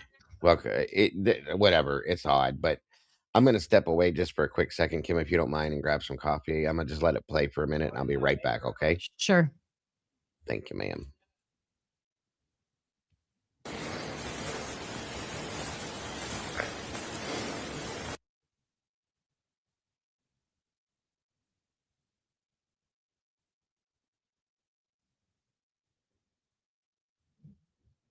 Is it playing?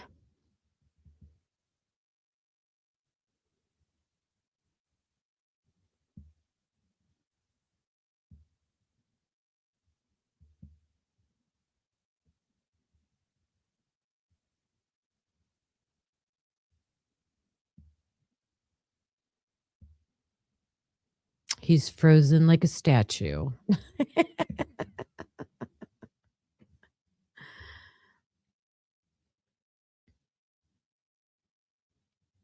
Yeah.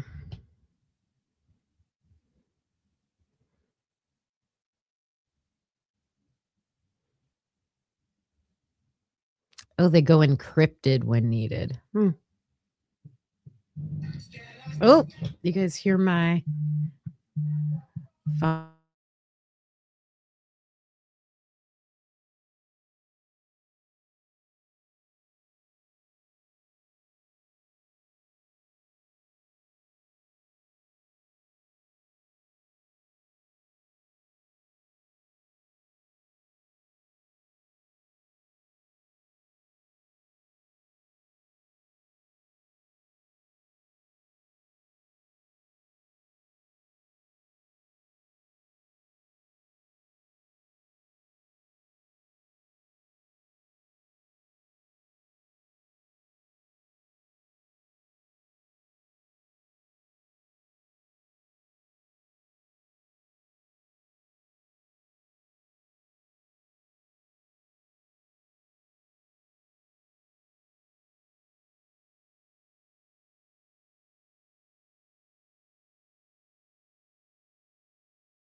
I don't think this is playing, you guys, but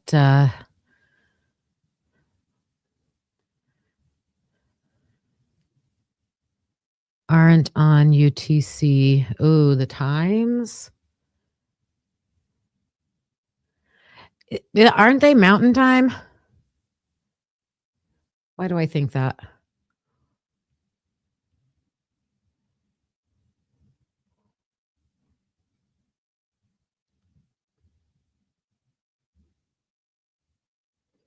Tell us a joke. Tell us a story, children.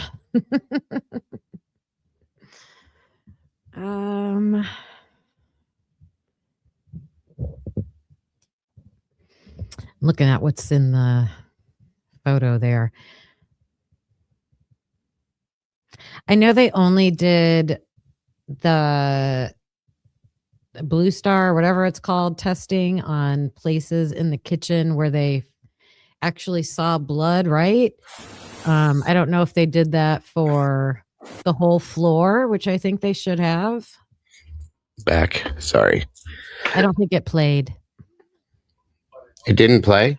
The video wasn't playing? No, I said he's standing like a statue. When I came in, I muted it, or I paused it, so it had to have been playing. He must have just not have moved very much then. It was frozen.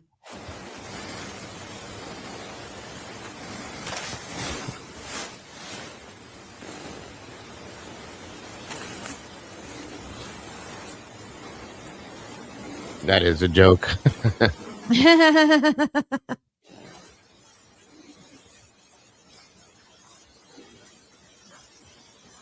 Oh, thank you, Missy.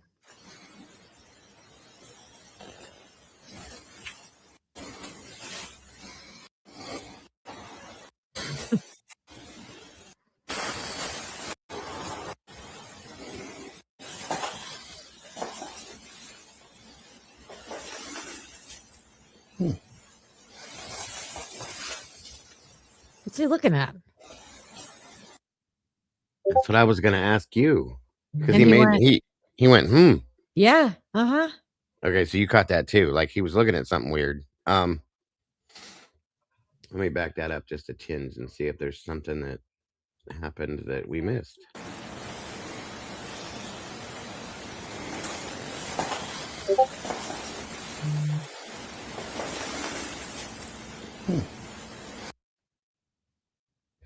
What the hell's he looking at? Well, unless something was there, because I'm telling you, I think something happened here. Unless there was a cleanup there and they missed something that he's seeing. That's the only thing that I can think of. I don't see anything that sticks out to me specifically. I mean, I know that wood is different colors, but there's the gray. Do you see the gray? Yeah. Darker Yeah, area. yeah. It's not, to me, it doesn't look like part of the board because the whole board would be that color. So it does look like something was there. Yeah. True It's a Crime stain. X says there's a stain, right? Yeah, you can see it.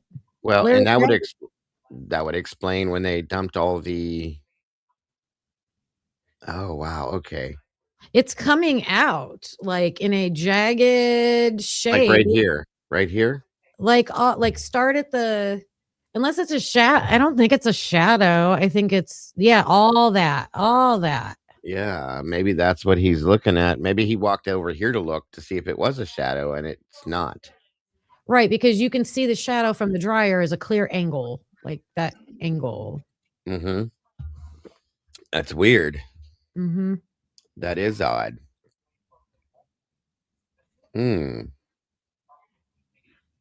Yeah, it looks like it's wet. It does. Yeah, the wall by the dryer has the shadow of the dryer, and then that same shadows on the floor it's got Right straight here. angles. Yeah, that's from the dryer. Or what? I mean, I'm saying dryer, the oven. Stove. The oven, yeah. Right. Yeah. Gotcha. I was wondering, like, wait a minute, am I missing this? This is a dryer, but no, the oven. Yeah. So what is this then? Because this wouldn't cast a shadow like this. And it No, that's almost, a stain. That looks like a stain. yeah, because it almost has, okay, and it could be my eyes, so don't like condemn me if I'm wrong, but it looks almost purplish like in this light, kinda.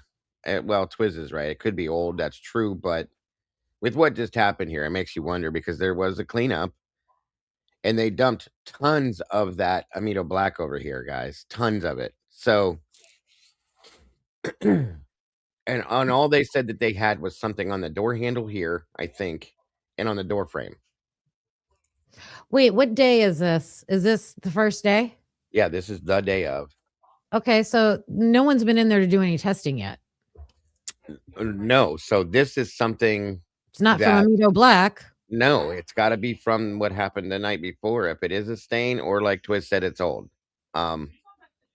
Yeah. I don't know though.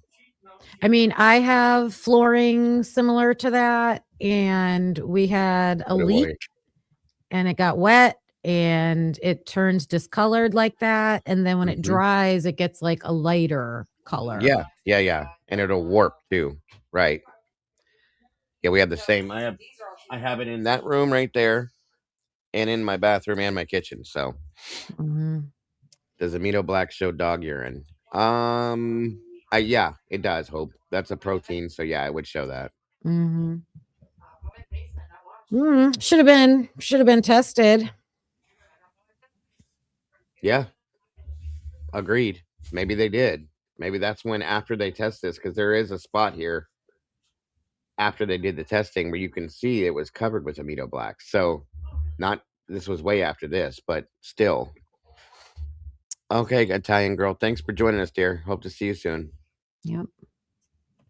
Moisture extends from between the stove and window and out 1 meter. So maybe, okay, gotcha. On we go.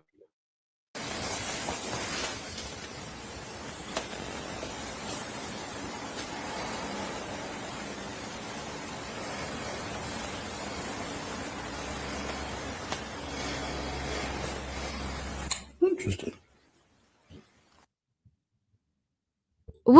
What is he doing?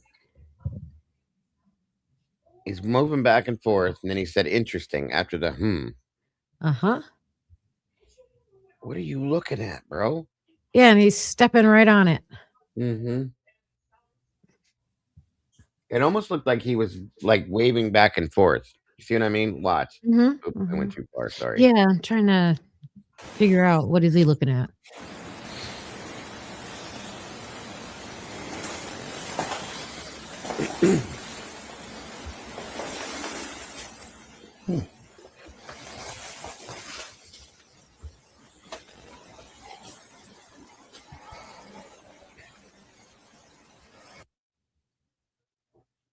Is he marking that with his foot? Is he when he first goes over there and says, I think he's looking towards the left Yeah. part of the floor, and then when he's going back Yeah. and forth, is he looking at the two different colors? Like to the right of the oven, to the left of the oven, to the right of the oven, to the left. Right. Okay. Turkey said to go back a little bit. I'll go back there. We'll start from the beginning with it. Look at the floor color right in front of the stove.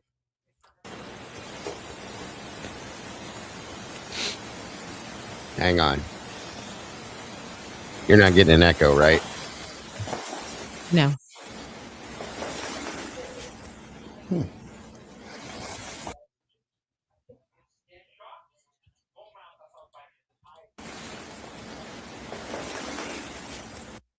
So floor color there as compared to there.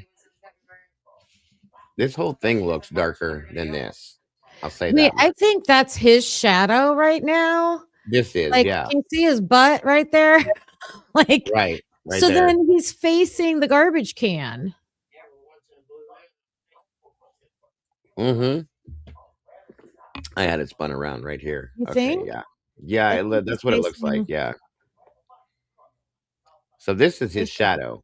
But when he think. moves forward to this corner, I don't see any discoloration besides it just looks I still think it's dark under there, but I can see a shadow over top of it. Yeah, When yeah, he yeah. moves, it's still dark. Yeah, this spot right here is definitely darker than, like, if you step, like, lean away from it, you can definitely tell that it's darker than these two sides are. Okay, his shadow is just making it worse. Wait a minute. Someone said when he moves, that spot doesn't move. Okay, so that'll be interesting. Mm-hmm. Yeah, I think it does. It moved a little bit. Yeah, definitely.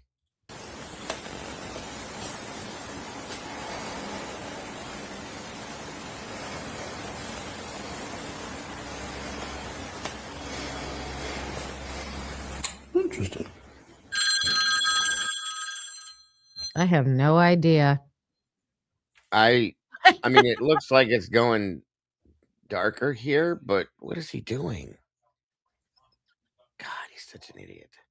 Lucy said she doesn't want to look at his butt. It's okay. Sorry, Lucy.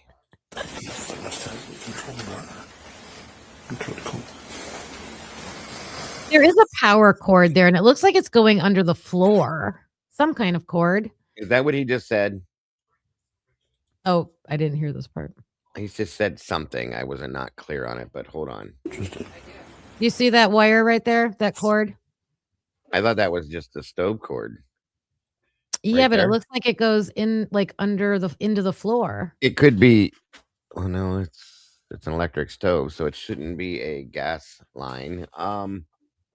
It's hard to tell because of the shadow. Unless now I have seen, I won't lie, I've seen people that have their 220 line in the basement and they had to run a cord through the floor to the basement to plug it in. No lie. I know that's weird, but I have seen that happen. Been in houses where we had to unplug appliances and stuff like that because of house fires and all that kind of stuff and look for gas lines. But I've seen people run a cord through the floor to their basement where they had the 220 line mounted against the wall, which is crazy to me, but Yeah. it's happened. And I see it does look, it's hard to tell because the shadow around the cord, if it's going into the ground or if it's just like bunched up there. Right. Okay. Still don't know what he says though.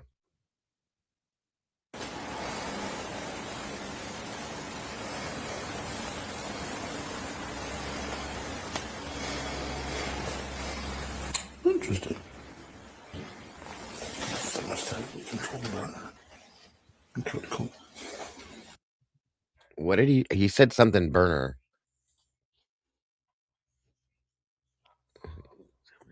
Burner. I couldn't make it out. And I can't do closed caption on this, so. Interesting. Control the burner. Something must control the burner. I don't know what the something Yes, is. you're right with that. Let me try one more time.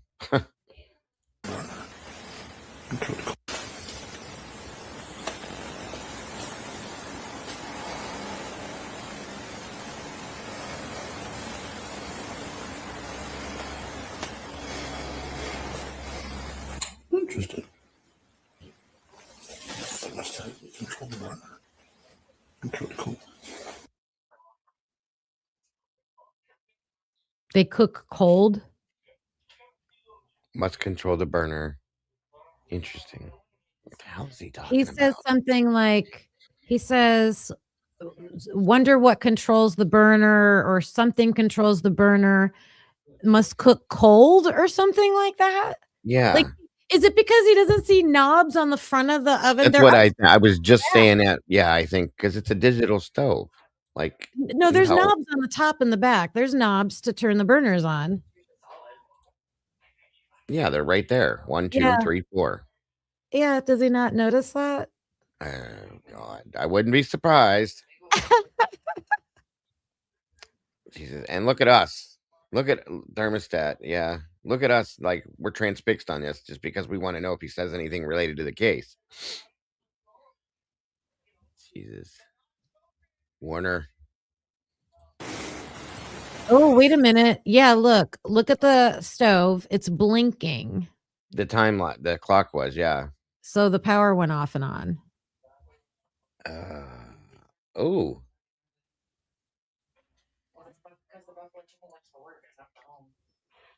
I'm trying to think. Mine doesn't blink, but it. Ours, we had an electric stove that was like that. That it would, if the power went out, it would blink until you set it again. And my microwave did that too. That makes me wonder: did they kill the power to the house that night before they did what they did? Oh, it was lit up like a Christmas tree, Dago. Well, at one point, yes, it was. But did No, whoever I'm did this joking. go? And I know what you're doing. Yeah. Um, did somebody cut the power to the house at some point and do what they did, and then they turned it back on? Maybe. No, that wouldn't make sense because we'd have heard about that.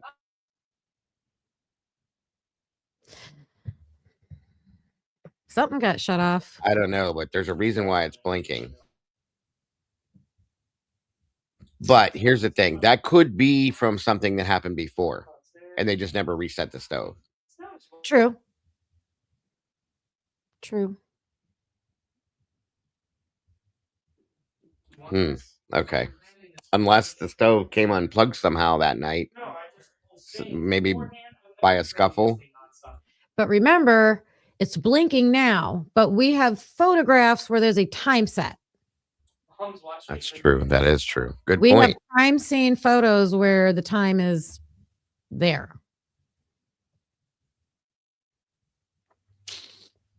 I don't know.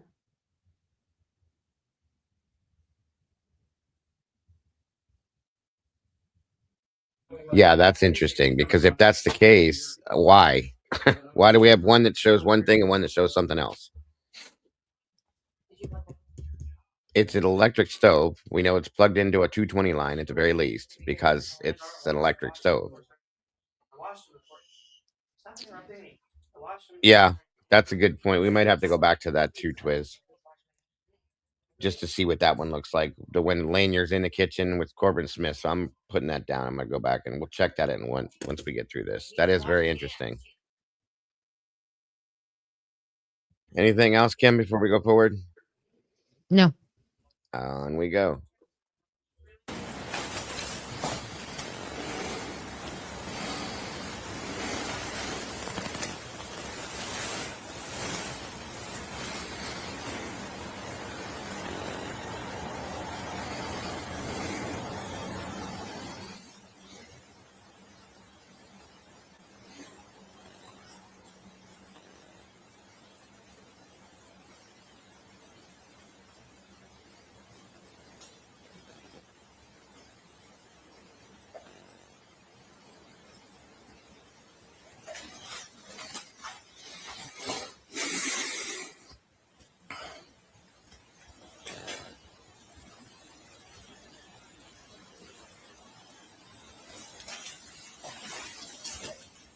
I think that's just the latch, True Crime X.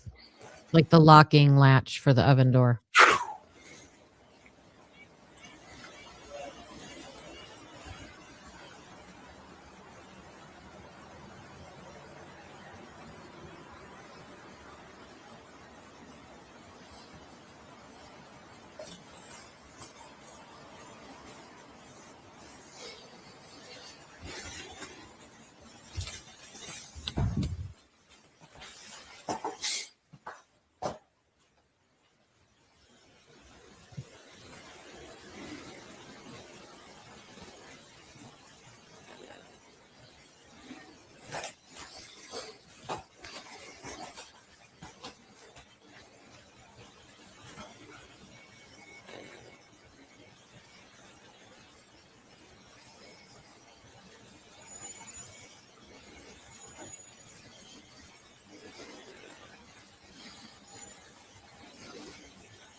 Did you say something?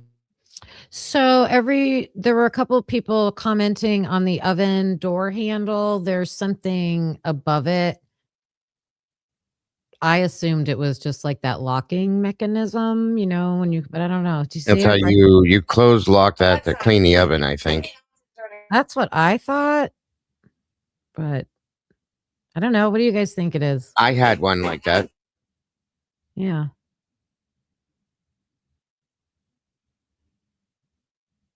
Anyways, that's Yeah, weird. I had one like that you had to pull that to lock that when because it was a self-cleaning oven. You locked it and then you push the button up here and it would clean the oven for you.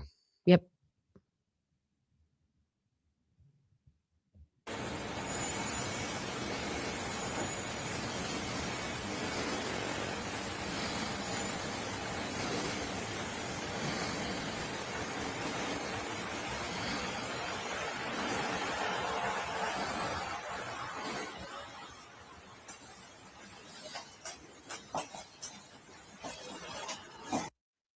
And also, from my understanding, this doorway, this is how they found this. They've never opened or closed this any more than it was, or they were exposed to. Good to see you, Carrie. So I'm just curious as to if that's is that what you believed as well, Kim? I know that they were not supposed to touch it. Yeah. Okay, Yeah, the door was open. gotcha.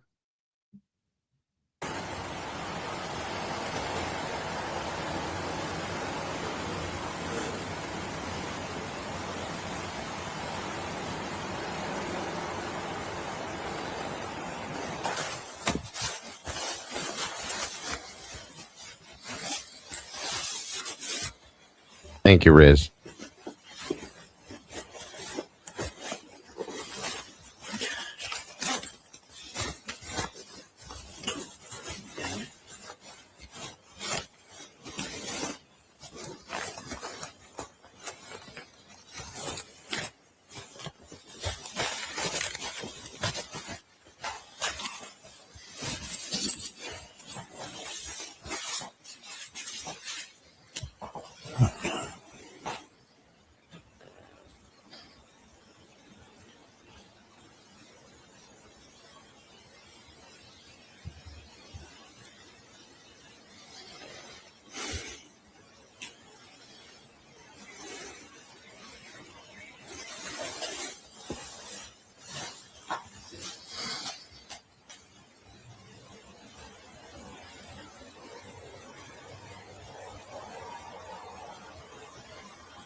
It's facing the wrong way. Hold on. They moved all kinds of stuff in that house. So they moved everything in the kitchen. They moved everything in the bedrooms. The in whole the kitchen was bathroom. completely moved around, right? Yeah. So, yeah, we know everything's contaminated.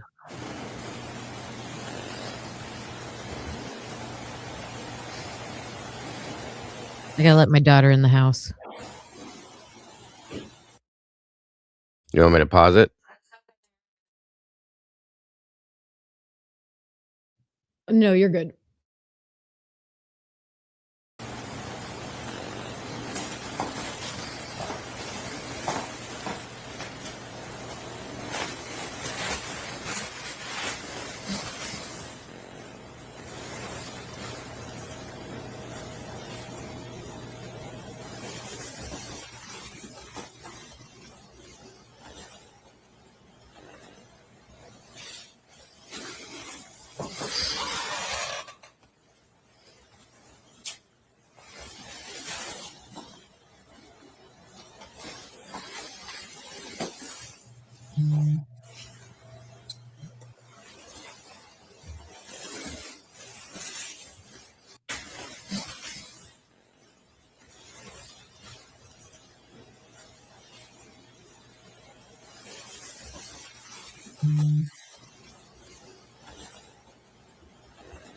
What are you looking for, dude? I wonder if he's looking for like blood splatter and stuff like that. Probably. It's the only thing that makes sense. Mm-hmm.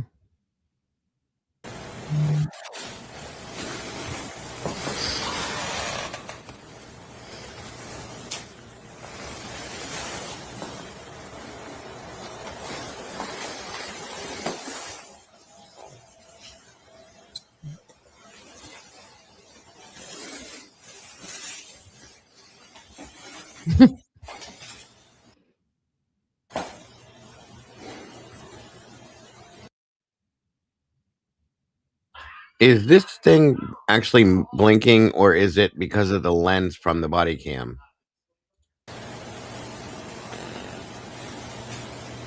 No, it's moving.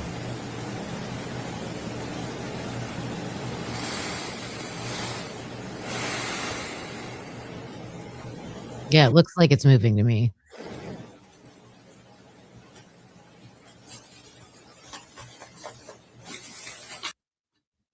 It looks like it's broke or something, but in the other photos, like you said, it looks like it's not moving at all. So, um, hmm.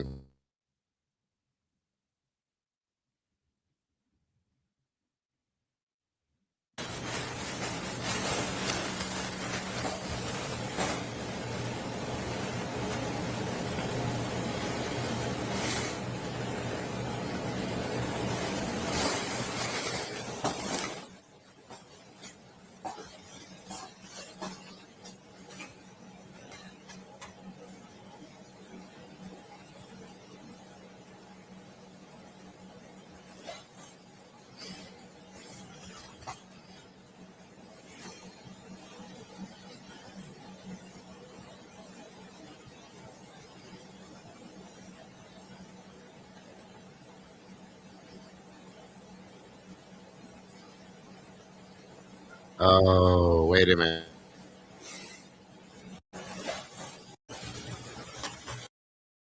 So, if there's a ceiling fan in that room and it's spinning, it's gonna send like moving shadows.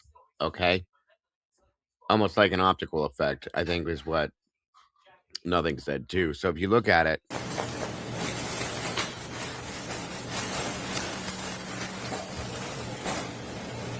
I think it is a ceiling fan. That's a very good catch. If there's one there, I think there is too. That's a really good catch. That would make sense. Thank you guys.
What the hell is he doing with his hand? Like exercises or something?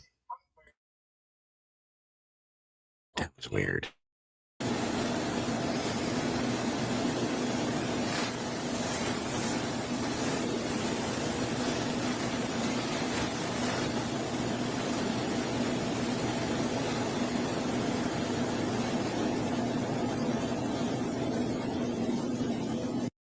That's why I was saying, like, it's like he was pointing at something, but what are you doing, dude? This is weird. Make people think weird shit. Um, they did test the sink in the kitchen, pretty much sure that they have done luminol blue star tests in the black light, looking for signs of blood glowing or some blood test swab to confirm. Yes. They said that the only thing they found in the kitchen, you guys, was behind the sink on the back wall, behind the sink. I'm pretty sure that and something on the edge of a countertop or something, I thought. That was, if I remember correctly. That's what it looked like he was doing, was motioning somebody. It was weird. Or he was just like, maybe his arm was falling asleep or something. He was trying to wake himself up. I don't know, you guys. These are weird body cam videos, all of them. And those blood stains you were talking about were only just confirmed that they were blood. I don't think they did anything with them. Right. Yeah, there was no matching up or any of the other alternative testing or anything. Nope. Which other countries would do? Everybody but us, we found out. I'm going to say that all the time now. Of course, because it's very important to know. Mm-hmm. He should be the only one in there, Rose, from what I understand. So that wouldn't make any sense to signal anybody. But what the hell are you doing? Him and Smith, Corbin Smith, both were doing weird shit while they were standing in here. Smith kept running all over the house back and forth. He wouldn't stand still. This guy's doing like calisthenics while he's standing in here. Who knows what the hell's going on with these guys? The whole thing is off. They have to stand guard by the door. They cannot allow anybody to come or go without recording who it is, blah, blah, blah. So that's why they're standing at these posts. He was the one that was standing at the front door the last time. Now he's at the back door. All right, wait, keep it right here. Keep it right here. Yes. And look at the sliding door. Mm-hmm. And I feel like I'm seeing a reflection or something. Like, look above the gray house. The cabinets, you're seeing What the is that? cabinets reflected in the door. Okay, that's what that is. Yeah. Then remember that cupboard door that was open? This is the one Yeah. right here. Okay. Now, I was looking at that stuff too earlier, and I was like, "What the hell?" And then I saw it because it almost looks like another house sitting on top of that house. But It does. Thank you. That's what I was seeing. That's Like, is it a house? Is it a face? Like, I thought I was going crazy because I could see the shape of what looked like a house, a roof up here, and I'm like, yeah. "That ain't right. There's no house back there." And then I was like, "Oh shit! Wait a minute. The reflective Okay. glass. That's the cupboard. That's the open cupboard side. Blah blah blah." So yeah, good catch, Kim. Your eyes are just as good as mine. No worries.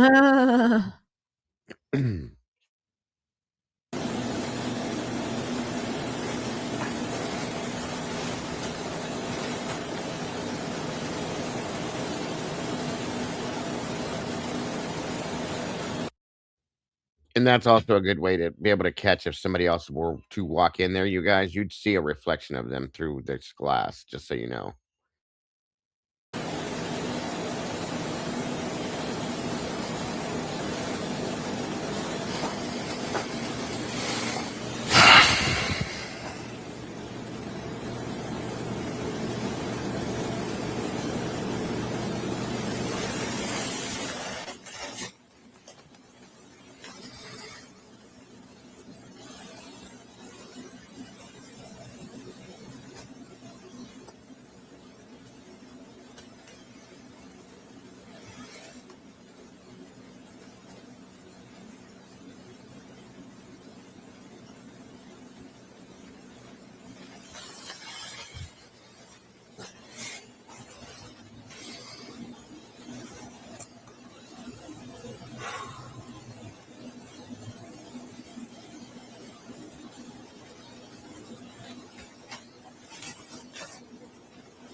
It's probably from standing so long in one position. He's probably trying to. I do that all the time, so I get that.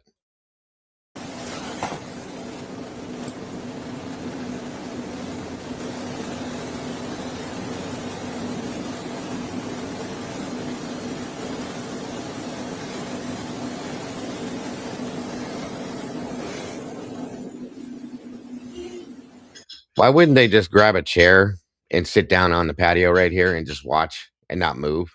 You know what I'm saying? You're muted. I keep muting myself. That's what I keep saying. Sit your butt in a chair, stay there, don't move. And don't move. That's it. Very simply. It is so weird. Same thing Smith should have done. Yep. Get some blankets, whatever you need to stay warm. 100%.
We'll be live at 9 p.m. Eastern Standard Time over there tonight.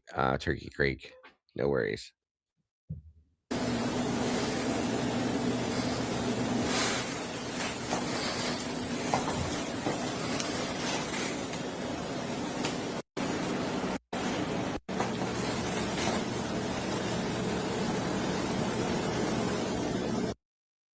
I still want to know why they have Dylan's bedroom blacked out like that. It makes no sense to me at all. We've seen the photographs of the inside of her bedroom. So what the hell's the point in this? Yeah.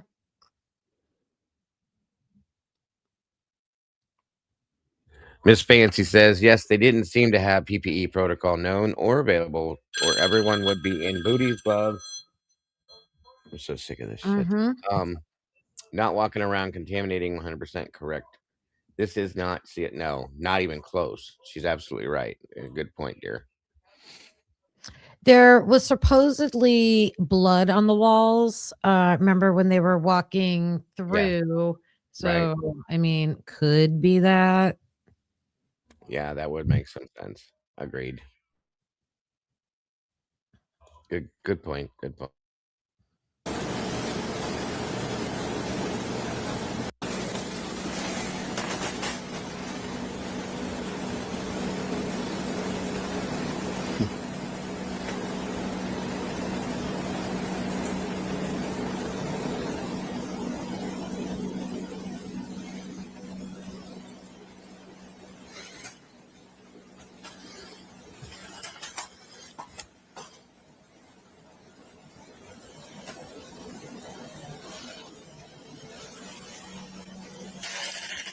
Is that the what door's open there? Oh, the closet? That's the closet in the kitchen, yeah. Okay. What is all over that door? Does anybody else see that, or is that me? Looks like something yellow all over it.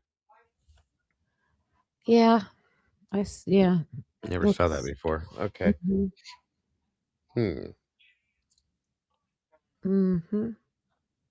That's weird.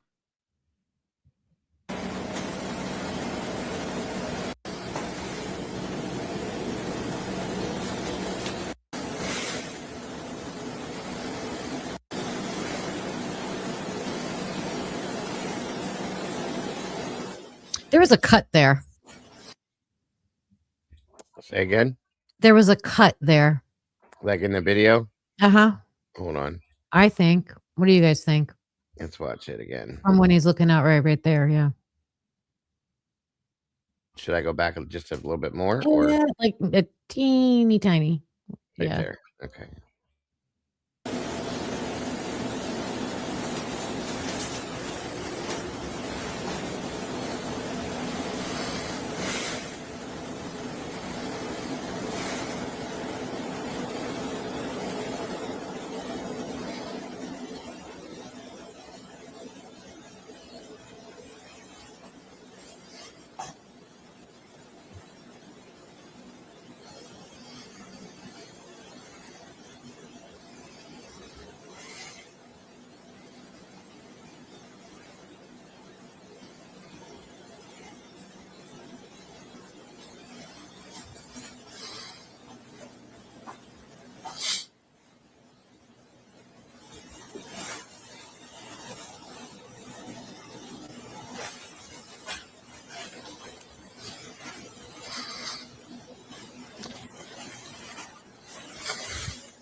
Maybe not. Maybe not.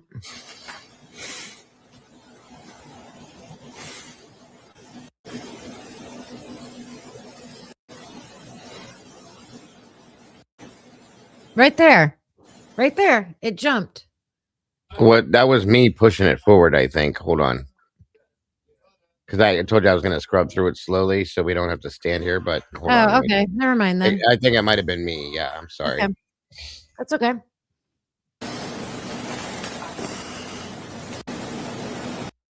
Yeah, that's me doing that. I'm sorry about that. Nope, that's okay.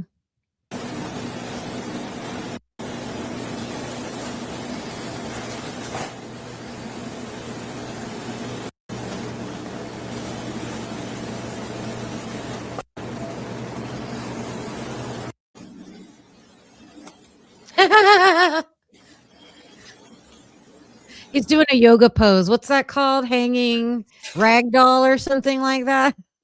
Yeah, he's ragdoll falling pose. asleep. Right. It is a good stretch.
Good point, Troy.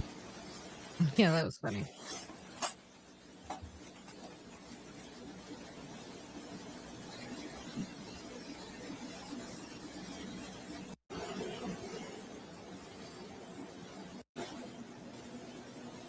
You know, that's interesting. I don't know if this is the best footage to see this in, but I don't remember seeing dog prints out in that snow patch. And they took them out supposedly that way that night. Yeah, I agree with that. There's not a lot here to look at that with, but no, that's a good point. Yeah, not in this one, but Mm-mm. I don't remember ever seeing them. No, I don't either.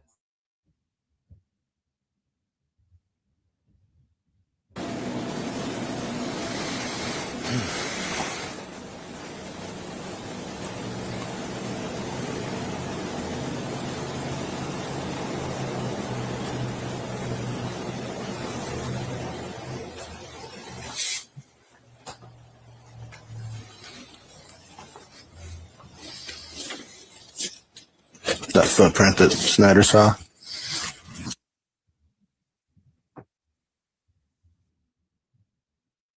Who's that? I think that's Smith. Snyder saw. They are not supposed to be doing that. I don't think so. No. I think these guys are all trying to play detective, and they shouldn't be because they're not.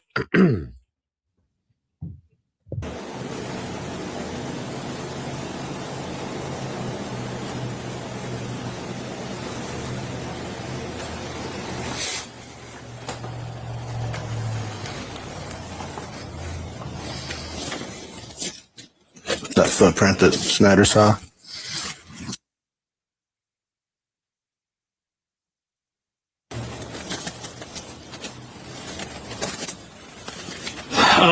You're good to go. Type. Okay. Not a whole lot. You're cleared. You stood by.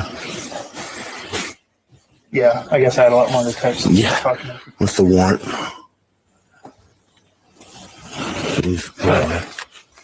Yeah. Are you good to go back through there? Yeah. That's what we were doing, me and Corbin, when we were switching off. Oh, okay. Instead of fucking up. They asked me to go through the gravel. He said stay out of the snow, but go in the gravel. Oh. Yeah, because it was just the route that we've already taken. Leave it up to you. Oh, all right.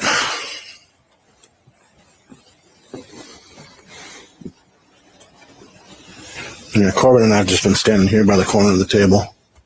That's it. Oh, that's it. What's that? He said they've only been standing by the corner of the table, and that's it. Okay. Like he didn't walk around and check things out and go look at the closet and. But that's not true though, because they have been moving around. Right. Both of them, which is ridiculous. Yep.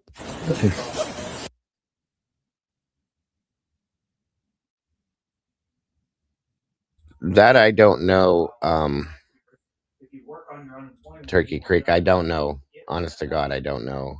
Because that's something I never heard about. So there's no ceiling fan in there, by the way. So then that's something else going on with that clock. But that's true. They picked one footprint out of that backyard area. How on earth? Like, do you know that footprint is more special than any other foot? I mean, maybe it was the best print. Maybe it had like the best visibility and stuff, but it still doesn't mean it came from that night. Right. And that others didn't. And yeah, all of that. Mm-hmm. That is so odd. Oh, checking for that eye. Oh. I got these are the one. This is Corbin's. So we mark the time that we switched out. Again, I don't see any pizza boxes there. And then I'll start my tabulation here. The actual list is back there.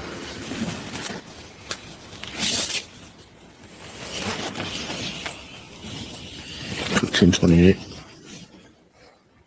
16.28. Cool. 15.28, 16. That's 170. 146. Is that yours or this? Someone said it's the boot print from the one-legged man at Dylan's door. Yeah, it makes perfect sense. Yes, absolutely. Oh my God. That's why they're staying straight in the gravel. Yeah, that's right there. I know what you guys were talking about. Somebody claimed earlier on through the other body cams that they could see like the gravel here would look like it was stained, possibly red. So, ooh, yeah, it was hard for me to see it. That's just because I didn't see it. Doesn't mean it's not there. But right. This is almost done, by the way. Corbin's. Oh, okay. Well, we can use that then.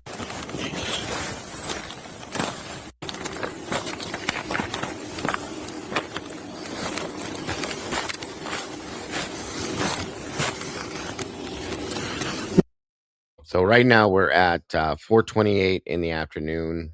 And I think that Payne and Bill Thompson and Ashley Jennings are showing up within the next hour or so. I'd love to see that body cam. Oh yeah. I got my pen out here. Your what? My pen. Is it this pen?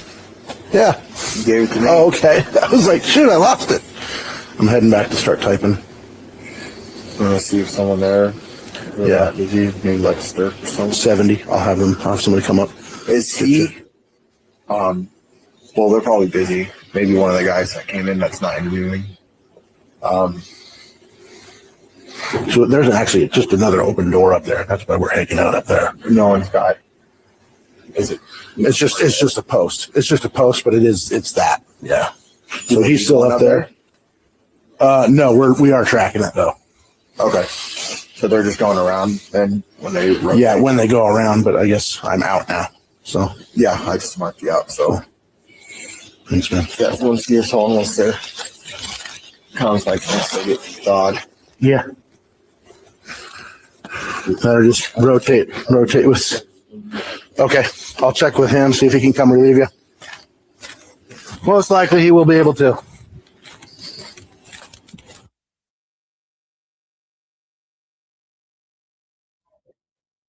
I would love to see it, Paul Star. I've been looking around and I can't really. I remember seeing, I think Lana playing it, like you said, but I can't find it. I don't know which one it was. So I would love to see that, truly. Is that the one? I don't think it follows them very far through the house, though. It doesn't just show them going up. Okay. Yeah, that's the one I believe I saw. But still, I would like to go back and see that again and see as well. See if we hear anything. That's what I think. Mm-hmm. Oh, let me see something here. We also had seen the messages, Venmo messages from them.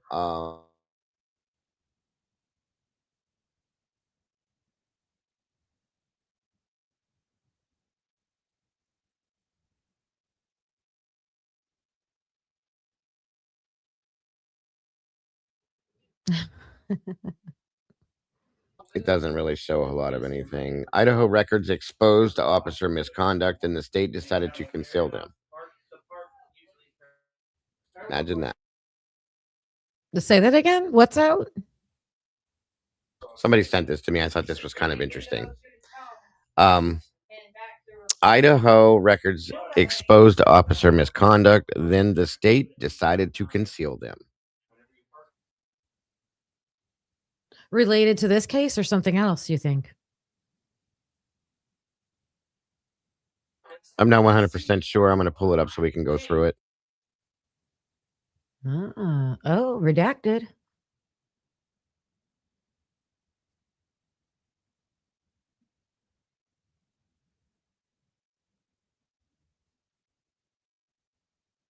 Let's go through it.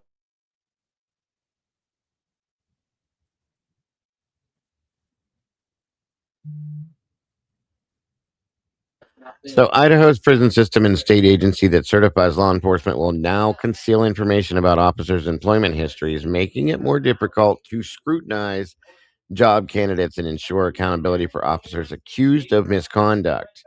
The increased hold on 1 minute, please.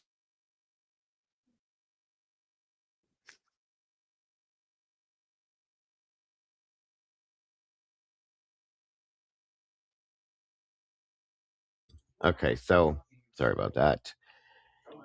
The increased secrecy by the Idaho Department of Correction and the Peace Officer Standards and Training Council comes less than 4 months after Investigate West used the information to expose alleged sexual misconduct by dozens of Idaho prison guards, many of whom were allowed to resign and faced no other consequences.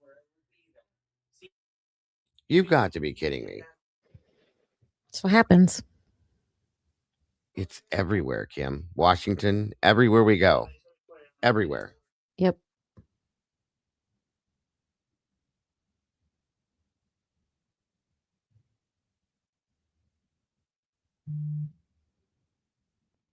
Okay, hold on 1 minute. I thought I put it out there, but hold on 1 minute.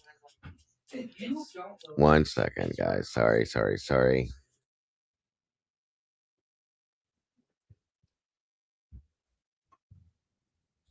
All right, the link is in chat 1-1. So While he comes up, I'm hopping down just for a second, but I'll be right back. Okay, no problem. Responding to journalist findings in October, Governor Brad Little called for a review of the prison systems handling of public records. So this is about the prison systems, but still, I mean, it just shows that there's more problems in Idaho, folks. More problems. Okay. Yet behind the scenes, Little's office advised the state police to withhold information from Investigate West reporters about officer misconduct investigations. Internal Department of Correction and Idaho State Police emails show. And state officials say the reporting caused them to reconsider the public's access to officer employment information. Now the Department of Correction and Peace Officer Standards and Training say they will no longer release information about whether an officer retired, resigned, or was fired to the public. Wow. What's up, 1-1? What's going on, buddy? Hey, what's up? Not a whole lot. Not a whole lot. So what? This is no surprise to me. None whatsoever. I was gonna say, if you're trying to find a video, you could look at Connor's page. He's got like everything. Oh no, yeah, that's where I've been pulling those from. I was Yeah. just kind of touching on this to see what this was about. Uh-huh. Somebody had sent me an email on it, but it's in relation to the Idaho prison systems and the Yeah. Idaho State Police and how they're not going to release information about officers that get to resign or retire early. If there's been anything going on, they're not going to release it to the public, which I think is kind of ignorant. So that's crazy. wild. That is absolutely wild to me. This state gets away with so much bullshit. Yeah. And when you question it, you're the bad guy. For me, it's the complete opposite. Yeah. Wow, you guys have a way bigger place, but still, nobody should get away with it. You know, but like every allegation that we ever get, people can see. Right. Whether it's, which I don't really agree with either. I mean, obviously, you know, if someone makes an allegation and it's proven to be false, like it shouldn't stay on your record. Yeah, no, we agreed very much so. So these are the Venmo messages, folks. Cassidy Wood paid Eric Gower, February 14th of 2020. Who's that? Who's Cassidy Wood? I have no idea. I think she's just in one of the girls that goes there. So she might be within the circle. I know who Ava is, Ava Wood, but this one I'm not 100% on. Yeah. I also have Jordan Quesnell, which she was one of the ones that was interviewed, paid Eric Gower. So these must be Gower's Venmos. Okay. February 29th of 2020, Uber everywhere. It says. Also, we have Ashlyn Valdez, paid Zoe Wannenberg. I think that's how it's said. Wonenberg, April 16th. Valdez is one of the ones that was in with Kaylee's, her Venmos. And then Kaylee Goncalves pays Zoe Wonenberg August 19th to 22. Eric Mann. So that's got to be Gower. She's paying her for Gower. Yeah. What's going on with this Gower dude? I'm telling you, there's something off with this dude. Remember, in one of his interviews, like he said like there were other drivers here or there, but he was like the main driver, I guess. I don't know.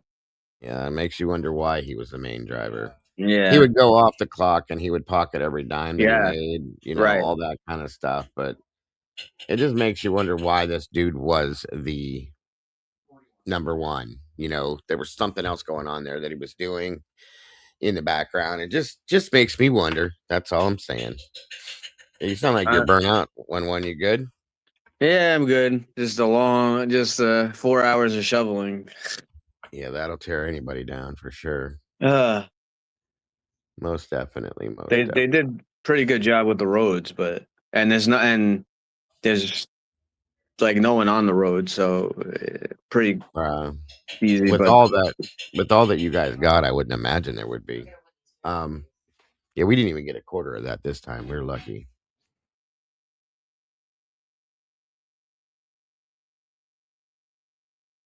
All right, I had a couple other things I was going to pull through. Where we got two? Yeah, we got about another half hour. So, hold on. Let's see here. Anything you wanted to add to the conversation or discussion, sir?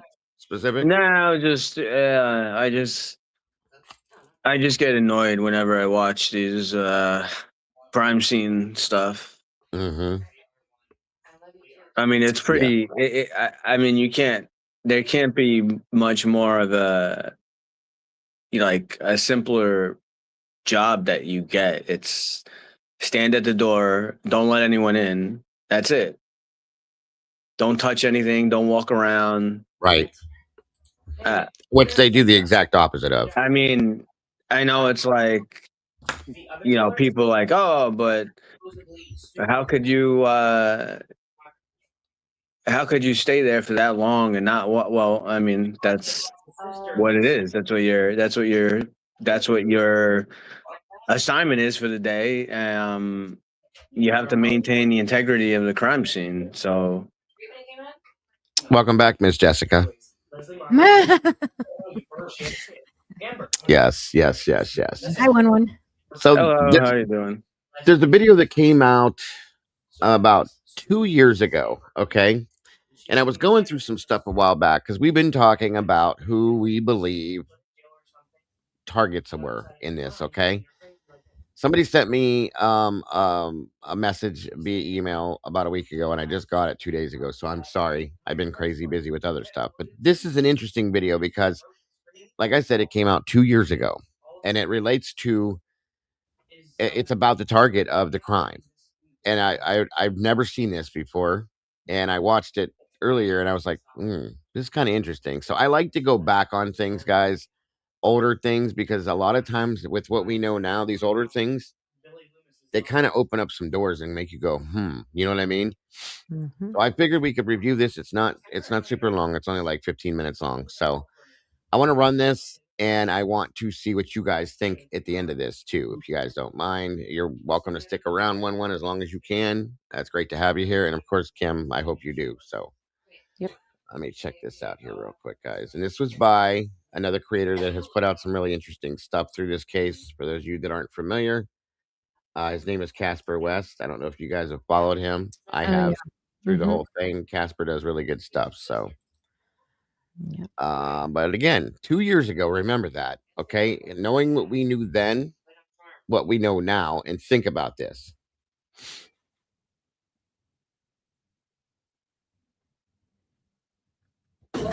we have to make hello Lexi, update, everyone hates me. I love Lexi. Is this her phone? Yes. Why do you have it? She has my phone. Oh. Our teacher's gone. We're just sitting here chilling. Killing in Cedar Rapids. Killing in Cedar Rapids. Hi, Dana. Yes, in a new update from police, they did confirm that there was a 6th person on the lease, but they do not believe that individual was at the house during the time of the attack. It didn't appear that there was any forced entry into the residence. There were survivors of this. And then as well, based on the evidence internally at the scene, that has led detectives to believe and continue to believe that this was a targeted event. In response to comments made by Latah County Prosecutor Bill Thompson, who said in an interview that the home of the victims and specifically one or two of the roommates may have been targeted. That alone is what police say they are clarifying, telling CNN, "We remain consistent in our belief that this was indeed a targeted attack, but have not concluded if the target was the residence or its occupants." Who said in an interview that the home of the victims and specifically one or two of the roommates may have been targeted.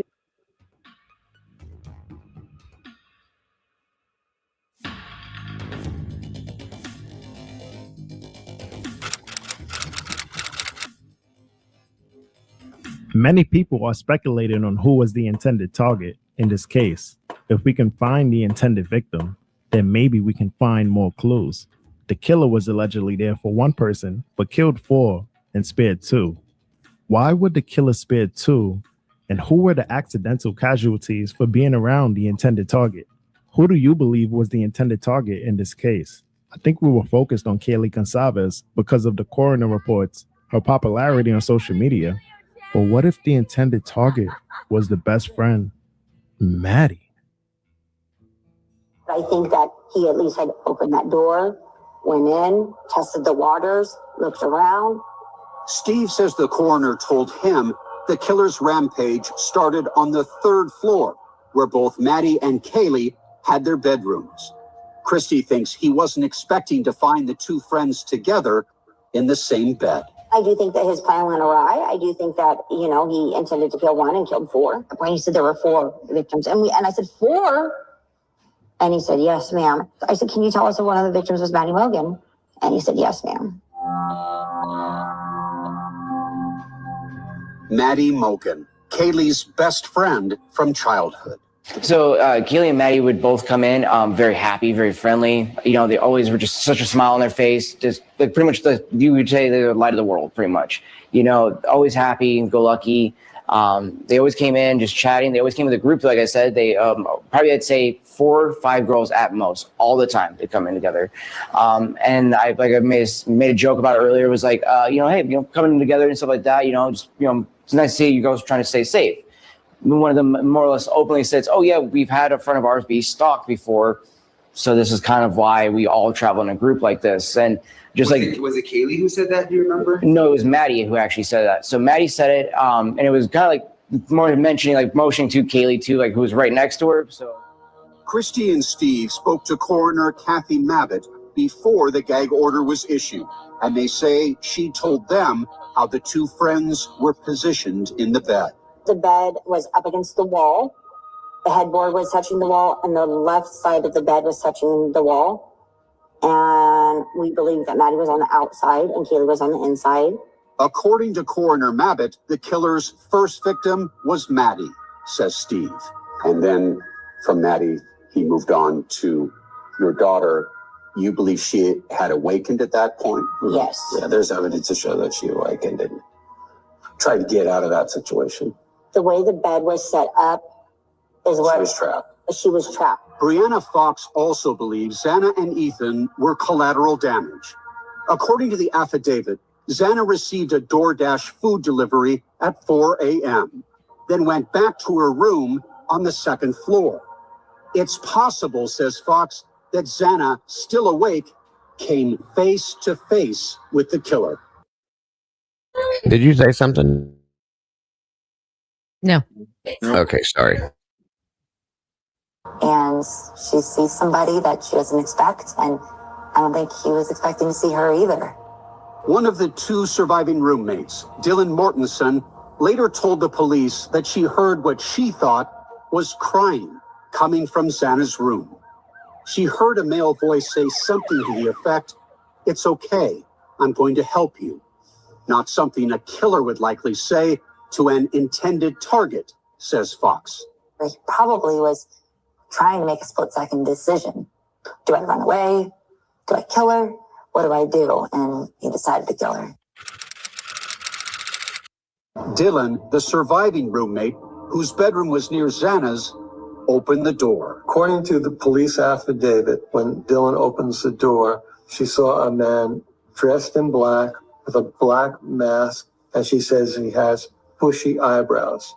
Those bushy eyebrows become very important when the police are making their identification. Dylan, the surviving roommate, told investigators she locked herself in her room. It would be almost 8 hours before 911 was called, causing an uproar on social media criticizing Dylan's alleged inaction. And that's when she sees the figure coming towards her. Now, this has been a big bone of contention for a lot of people. Why, if you saw some shadowy, terrifying figure walking towards you, would you just close your door and go back to bed and not call the police? And the characterization to the source who spoke directly with her after the murders is that she didn't think that that figure was anything other than just part of the horsing around. Maybe one of the partiers, maybe somebody who was a friend of one of the other roommates that was making all the noise. This The is man with the bushy hard. eyebrows kept Miss me with that bullshit. I'm sorry. Yeah, it's a lie. It's so ridiculous. walking to the rear of the house. Why was Dylan not, he didn't kill her because he didn't see her. He was sort of transfixed on getting out. He didn't kill her because he was. He didn't kill her because he wasn't supposed Yeah, to. it doesn't How make about sense. that? Right. He didn't Right. kill her because he was told not to. Those About it, right? Like they're saying, he's saying like Xana heard a noise, right? Which probably did. She got her door down, went after her, Dylan. If Dylan opened the door and he like it.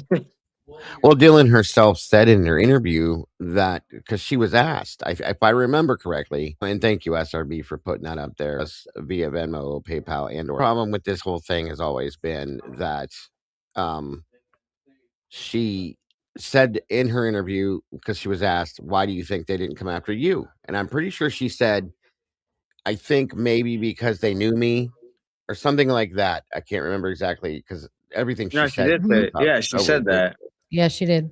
And he Okay. also, there's also incorrect statement here too. Well, I mean, he's going by, I know we know further info now from the documents Right. and the body cameras, but Dylan never said bushy eyebrows. That was put, No. was put in by, the detective or whatever, the police. Right along So with the frozen chalk phase and the clad in black statements were all. And I believe, and I believe too, I don't think they were probably lying. Maybe they know now with the info that we have, but they probably told the Steve G and Christy, the killer went after Maddie, and then Kaylee woke up, and then they killed her.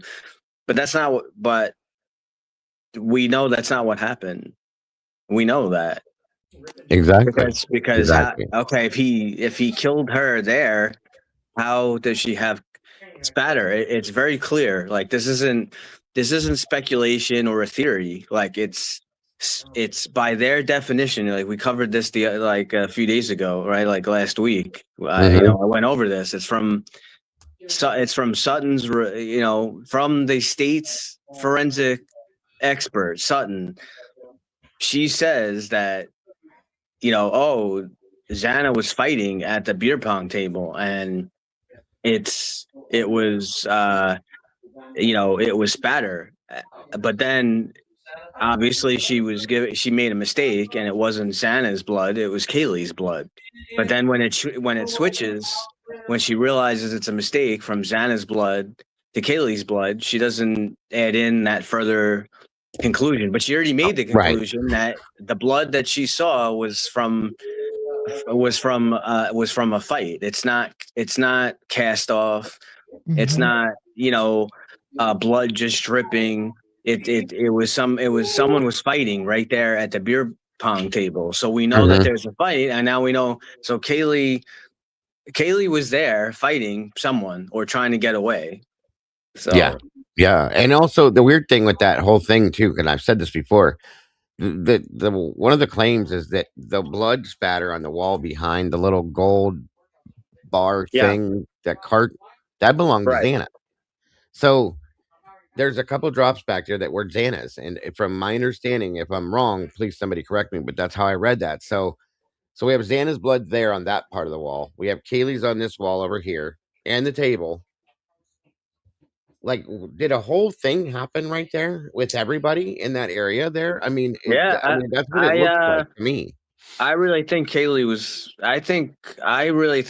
was killed on the second floor, and then I think she was too. And then they brought her, and then they carried her back up to where Maddie was. Agreed. I fully agree with that. Now, as soon as I saw the blood that was on the table and the half wall, there's no doubt in my mind that Kaylee was there in some form of an attack mode or something. You know what I mean? Whether she was being attacked there or, was flinging blood from being attacked somewhere on that level down there. But I don't believe it was on the third floor. I think that was her last place that she ended up at was the third floor. And Dylan is so full of crap. I mean, the crying and screaming and stuff that probably went on, Yeah. and she heard all of it. If she was there, she heard all of it. Right. See, and I agree with Twiz here. I feel it seems like he said it seems like she was placed on Maddie in the bed. That's exactly what I think happened. I truly do now at Yeah. this point. If Yep. we'd have never found any blood on the table on the second floor of the half well, I would have been perfectly fine with her being attacked and killed in the bed on the third floor. But because we did find blood in different places, that's Yep. why I can't go there anymore. I'm not comfortable with that anymore. Right, So and it's a big deal, right? Because it's not like she wouldn't be killed on the third floor, and then you would find that spatter blood there. And there were, there were some smudged like blood marks going up the third floor on that handrail, if I'm correct, and going around the corner to the very top floor right before you get to Kaylee's bedroom. There was blood going down that handrail area, so on and so forth. Now, my thought is if she was carried upstairs, she would have been carried by two people, because at that point, if she's deceased, you would have to. Yeah. She's going to weigh more. I'm sorry, Right. trigger warning, but Right. maybe one person at the head of her and one person at her feet walked her and carried her up Right. and just dropped her there. And I think a key spot. I know Pav had covered this, and I think he's on the money with that. There's a smudged blood that goes to Kaylee that's on the door frame, like on the outside, and I think that's when she was carried in.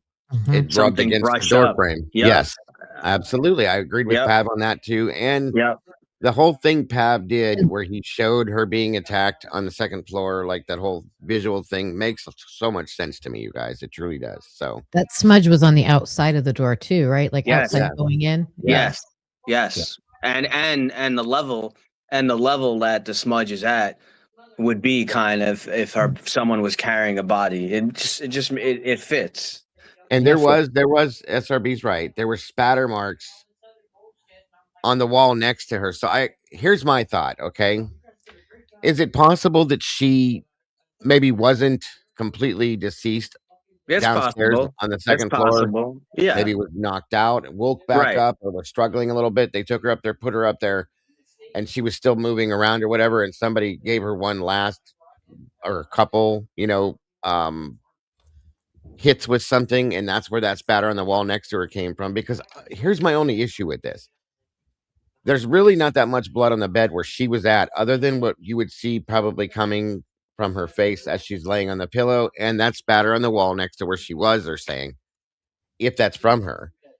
But the blood downstairs is what takes me back down there. That's my only problem. And you also have to think too, like why would she so let's say someone is chasing her, right? From Maddie's room is chasing behind her, right? Trying to get her. Why would she stop at the beer pong table? Like, why wouldn't she run? Why wouldn't she try to go to Xana's room or to, because I think there were other perpetrators there. So I think she tried to go down to the first floor because get out the door in that hallway.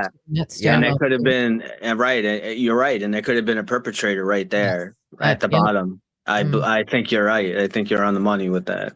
Same to you, Willie. Can I ask one quick question? I'm curious about this.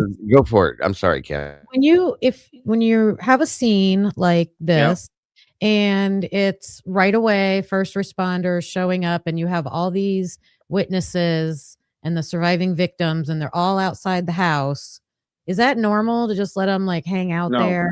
What should happen? No, absolutely not. I mean, the first thing I would, I do think all these kids and everyone, I think we have enough stuff to prove that at least they knew what was going on at like 9 a.m. I think that, now, did all the police know? I don't know. I mean, the 911 call definitely seems doctored to me, in a sense. But what do you do with all those kids? Because there's quite a few of them. Like, where do you put them? What would be the protocol for that? All right. Well, definitely. So if I was on scene, if I was one of the first responding people, so obviously, first is life. Our main job is to preserve life. That's always our number one job. So you go in there after you realize.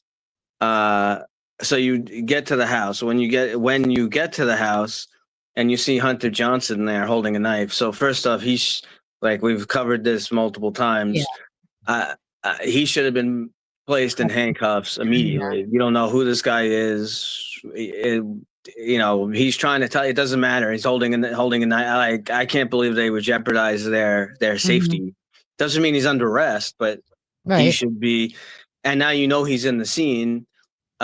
He should have been cuffed. I know when he's like outside the house, they look at his hands real quickly to see if he had any marks. Right. Great. But he should have been cuffed and brought back to the station. Dylan and Bethany. I know there's like all this.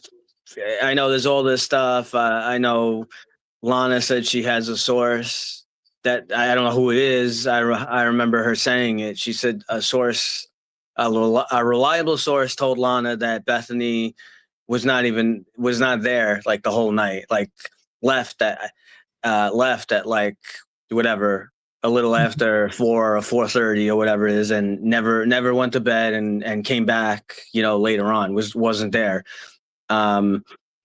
They all should have been separated. Obviously, you only have so many officers, but Dylan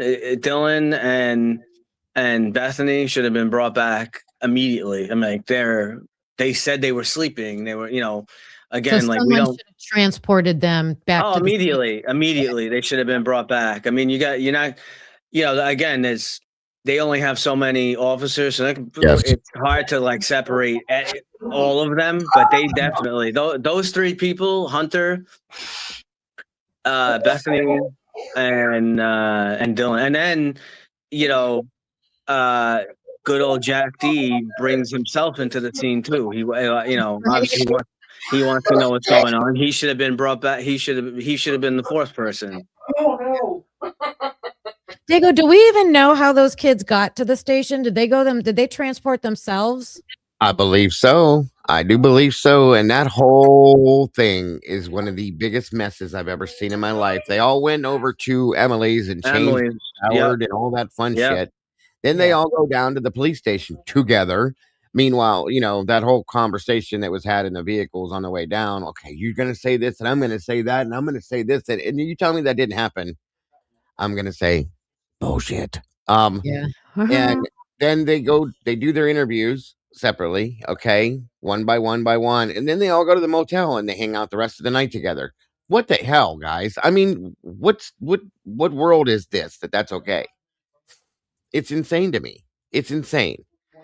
None of that should have ever happened, and it never would happen. I can promise you that one of all people can tell us. Senior Wazowski can tell us as well. Yeah, they didn't do proper. They didn't do proper stuff, and also they didn't clear the house properly either. I mean, from what I saw with the first responders, I do feel that. Yeah, I know some people like, oh, well, they could have been acting and whatever.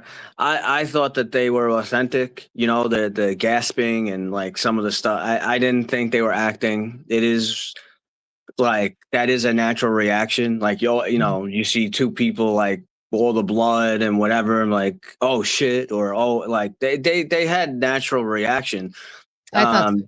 Yeah. But the house wasn't cleared. It doesn't matter. There's a locked door. They don't even go. How do they know another body's not in there, or there's not a perpetrator hiding? Exactly. Like they didn't even clear the house properly. You don't need a warrant to clear in that situation. You don't need a warrant. I mean, they're going to get a whole search warrant, obviously, because they have to. Now it's a whole crime scene, and they're going to have to check Dylan's room and other people's rooms. Sure, so you will get a search warrant, but they don't need it at that moment to go through the house. No. And I'm watching the chat here, and I have to agree with something that I really, truly, wholeheartedly feel. I don't care who you are. You're not going to talk me out of it at this point. And I've been there for a while, but Dylan and Bethany, in my opinion, you guys, okay, and I'm not trying to demonize anybody. I'm just being honest with myself and what I believe to the world, are absolutely full-heartedly involved in this entire thing, in my opinion. Fully. And I'll be Yeah. honest, even more, I'll say Dylan for sure is 100% on board with this. I think that Bethany was, and I agree with, I think Chris said it in the chat. I think Bethany was kind of forced in some way, but she still did what she was supposed to do. She was told what to do. And I'm telling you, I think she was going to leave again that morning. Yeah. And then the police showed up and she decided that she had to stay because they said nobody's leaving, but she was going to get out of there again. I think that's what the conversations with her parents and everything were about. So yes, I fully wholeheartedly believe both those girls were involved. Okay, which is why, Yeah. in my opinion, Her bride just Bethany won't have anything to do with this now, Right. guys. She And left, Dylan, ran, and went into yeah, hiding. and Dylan, we covered this a few times too. She doesn't exercise the fight or flight response. So part of it, Right, like, yeah, right. going into the bedroom, yeah, that's kind of like part of it, but where there's no follow through with that, and from her own statement, which we know she was lying. Mhm. She says they went to bed. It's like, no, you didn't. No. No. So she's not exercising This the fight or flight when you're at that moment where you think that someone is going to hurt you. There's a perpetrator in the house, or you're going to be harmed. You're gonna get the hell out of there. And what also is key to me is she doesn't call her boyfriend either. She doesn't text or call her boyfriend, which is highly suspicious to me. Yeah, because Kim, let's use. I hate to use you, but let's use Kim as Jessica here. I agree with that too, Twiz. That they were both threatened. That's why I feel like that I've is always what. thought that. Yep. Yeah. So Kim, if you were involved in, God forbid, in a bad situation like this, okay, and you were in a relationship with a guy, and something really bad went down, okay. Obviously, the first thing you're going to do is call police. But besides that, who is the first person you're going to call if they're not there with you? Yeah. I've done it with Carlos. Like, Yeah. Absolutely. My And husband. again, right. And what I've said numerous times, one of the things that you do in these type of things, this is how the detectives, how they, other than obviously someone confessing, you have to look at pattern of behavior. So it's not always what did someone do in that initial instance. It's what is their pattern of behavior.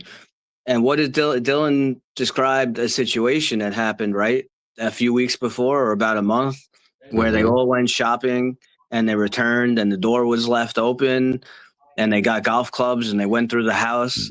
And then what did she say? She called her boyfriend Quinn. And you're going to tell me that she sees she hears crying and screaming and all this stuff. She locks herself in the bedroom and she doesn't text or call her boyfriend Quinn. It doesn't. Okay, I get it. Like, they're in college, and whether there were drugs there or not, or sometimes people, they don't want to call 911 right away. Fine. I'll give her that immediately. Like, she doesn't know what's going on. Maybe she thought it was a prank or something, if she's not involved. But she not calling her or texting Quinn is a huge red flag to me, And I because it think that's doesn't match her pattern of behavior. But you're right. again, I think that's because Quinn was there. yes, That's why. that's what I was going to say. What would be a reason not to call or text Quinn is if he's somehow there, or right. And think about this. We all agree Willie. that Bethany and Dylan were probably threatened, right? Who's doing that threatening? Brian Koberger? Is Brian Koberger doing the threatening? Like, come on. The real killers, Kim, Yeah. are who has threatened her or threatened them. Yeah. And here's the thing, Dylan. This is another thought that I've had for a long time with this. Okay, and I'm gonna say this clear as I can.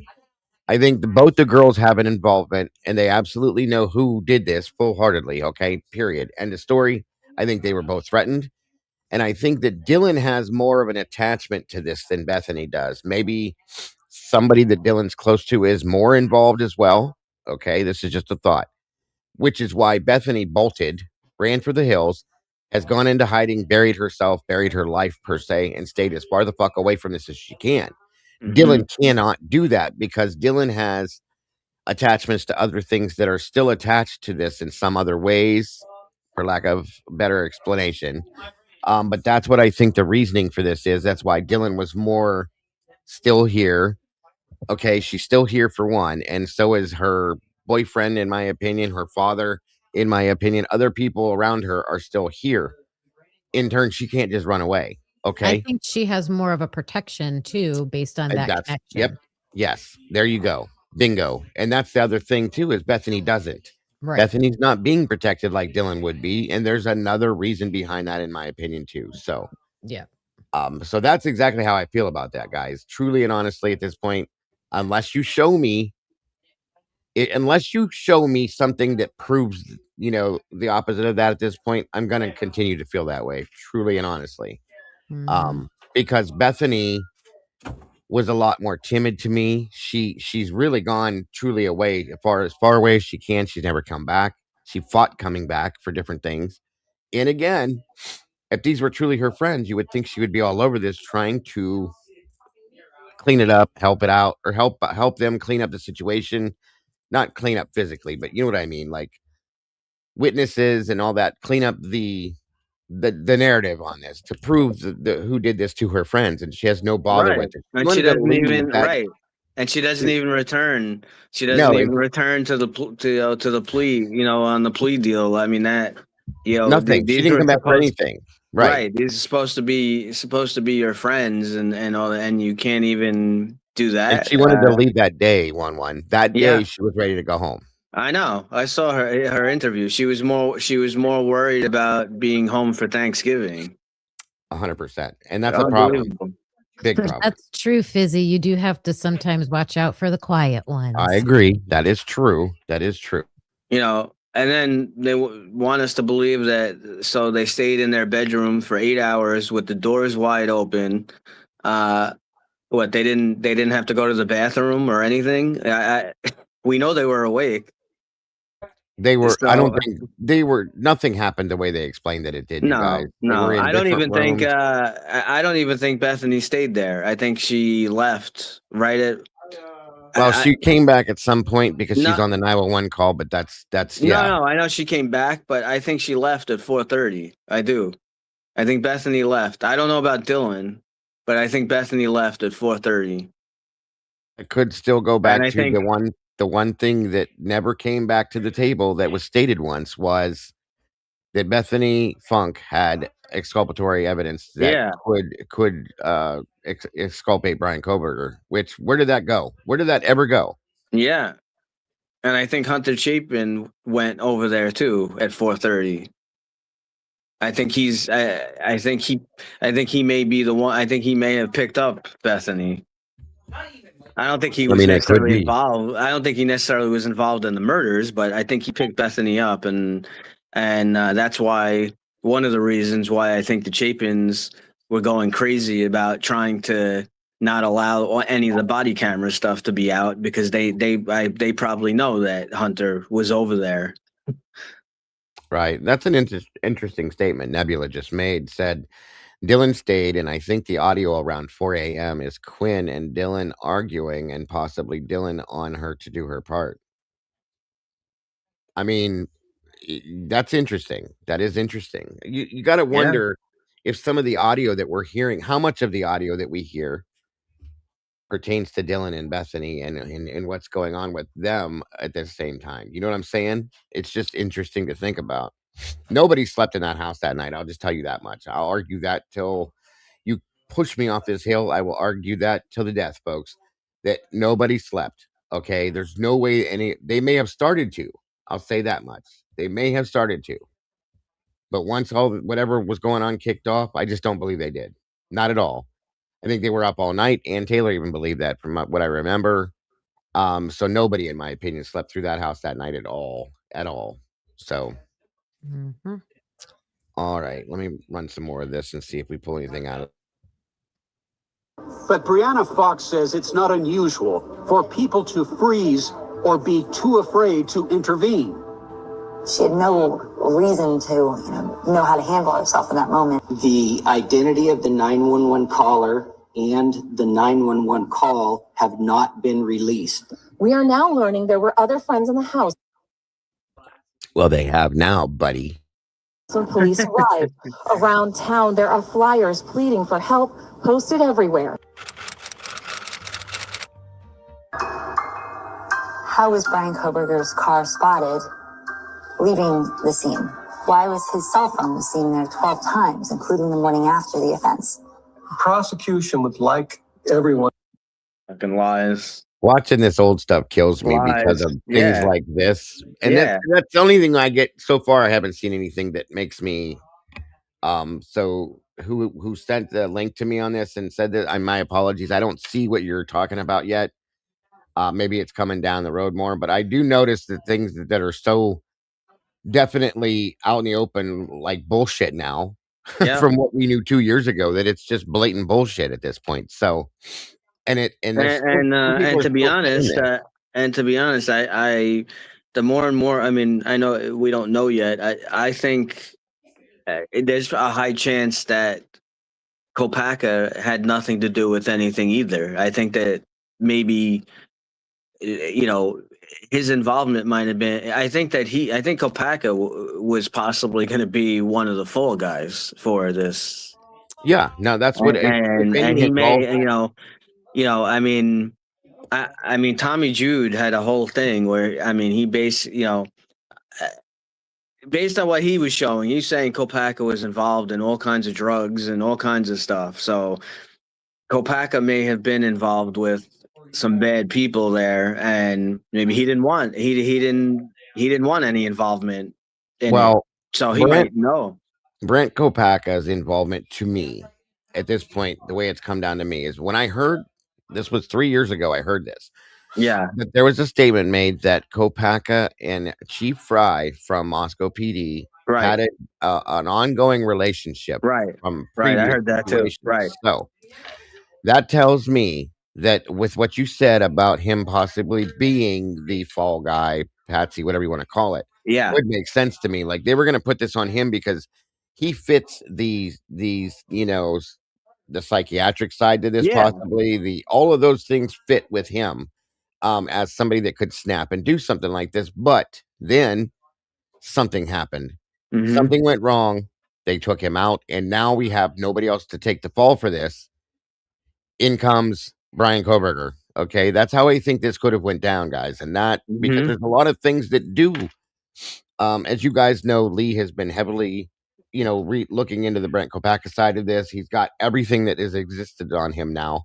Right. A lot of the stuff that we've gone through. One's been there we've all gone through it together. And there's so many things that line up with this with Brent that, in the beginning, I just separated him from it, and I had nothing. I wasn't even looking at him at that point, but there's too many things that line up with it that make me have to say there's some kind of something. Yeah, I really think he was supposed to be the fall guy, and he may know, someone or whatever that was involved in what happened, but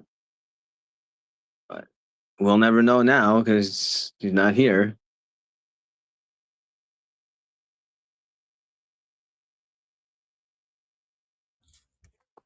Right. Sorry, my wife was saying something to me. Yeah, they definitely knew over at Moscow PD who Brent Kopacka was. There's no doubt in my mind. Yeah. Did he actually hands-on take part in the crime? I'm not 100% positive, folks. And truly, I'm honestly like, no. I would say no, but was he supposed to be the one that took the fall for this is what I'm thinking this is, truly. So, and it makes sense to me. It does. So, all right, on we go. Sorry for that, guys. To believe that it's an open and shut case. But I think the facts they have make the case more open than open and shut. According to the defense, there is no connection whatsoever between Brian Koberger and the victims. And if there is no connection, then there is no motive. And if there is no motive, then it becomes very hard to make the case that he is the killer. And this is a graduate student, not a trained assassin. It's more so about putting these pieces together because I know what the puzzle looks like at the end. I have the box in front of me, but I'm missing so many pieces. Xander Konodal's family has set up a scholarship in her name at the University of Idaho. Did you feel any relief, Sydney, when there was the announcement of an arrest? Yeah, definitely a little bit. I still think there's a lot of answers that I would like. So until I get those, I think I still am going to be a little hung up on this. So just about the answers. That's not where you are. No. Yeah, that's fine.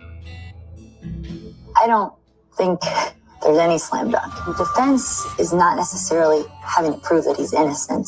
They just have to raise doubt. Both Fox and Howard Bloom think the defense can find ways to poke holes in the prosecution's case, challenging some of the key evidence presented in the affidavit, including the cell phone location data and the white Elantra. There's other concerns, such as whether Brian Koberger's car was accurately identified at the onset, or if that was revised after knowing what Brian Koberger drove. The cell phone data makes one suspicious of Koberger, but it's not convincing. It's not putting someone at someone's doorstep. It's putting someone in someone's neighborhood. If you can raise doubts about the validity and the accuracy of the cell phone data, I think you're halfway there to getting the case against Koberger, either a hung jury or a not guilty verdict. And there's more, according to the defense. That there was no DNA or forensic evidence found from the crime scene at the apartment, car, office, or on Brian Koberger's person. So they were basically alleging, how could he have committed such a brutal murder and yet have no evidence found on him of that? A defense filing also claimed the presence of other unidentified male DNA was found on the premises. 3 separate and distinct male DNA profiles were found from the crime scene. 2 were inside the house. 1 was outside on a glove. Investigating reports of a woman being followed by a man over the weekend. In the first case, the woman was followed by a car described as a blue 4-door Toyota sedan while walking her dog.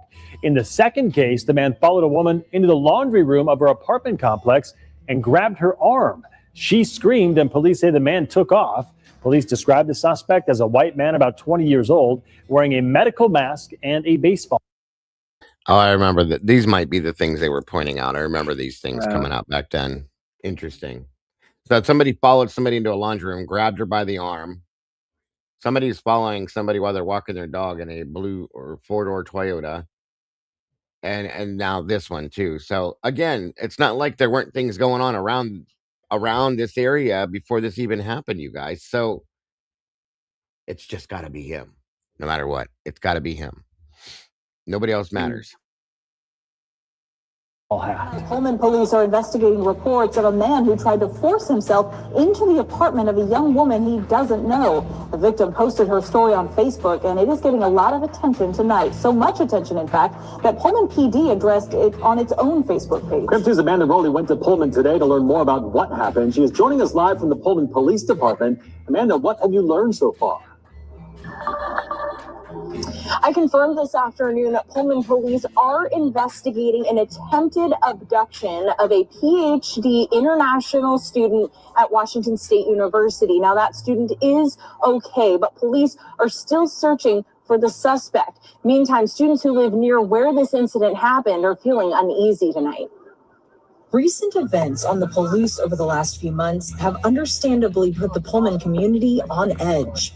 And now there's even more concern after someone tried to force their way into a WSU student's apartment Friday night. Oh my gosh, that's scary because it's like right here where I'm living at. Salima Salou lives a few doors down from where the incident happened. She learned about the attempted abduction in a group chat. Just to even walk out, to go to your car, just like throw the trash away, it's like scary because it's like you're like like now it's like you have to look where you're going and watching like who's like out and stuff, because it's like you can't really trust anyone now. The rest of the community learned about what happened after the victim posted about it online. According to that post, after walking home Friday night, the PhD student noticed a black car parked outside her apartment. She says it was running and the trunk was left open. She got inside the apartment, but when she went to close the door, a man grabbed the door handle and tried forcing himself inside.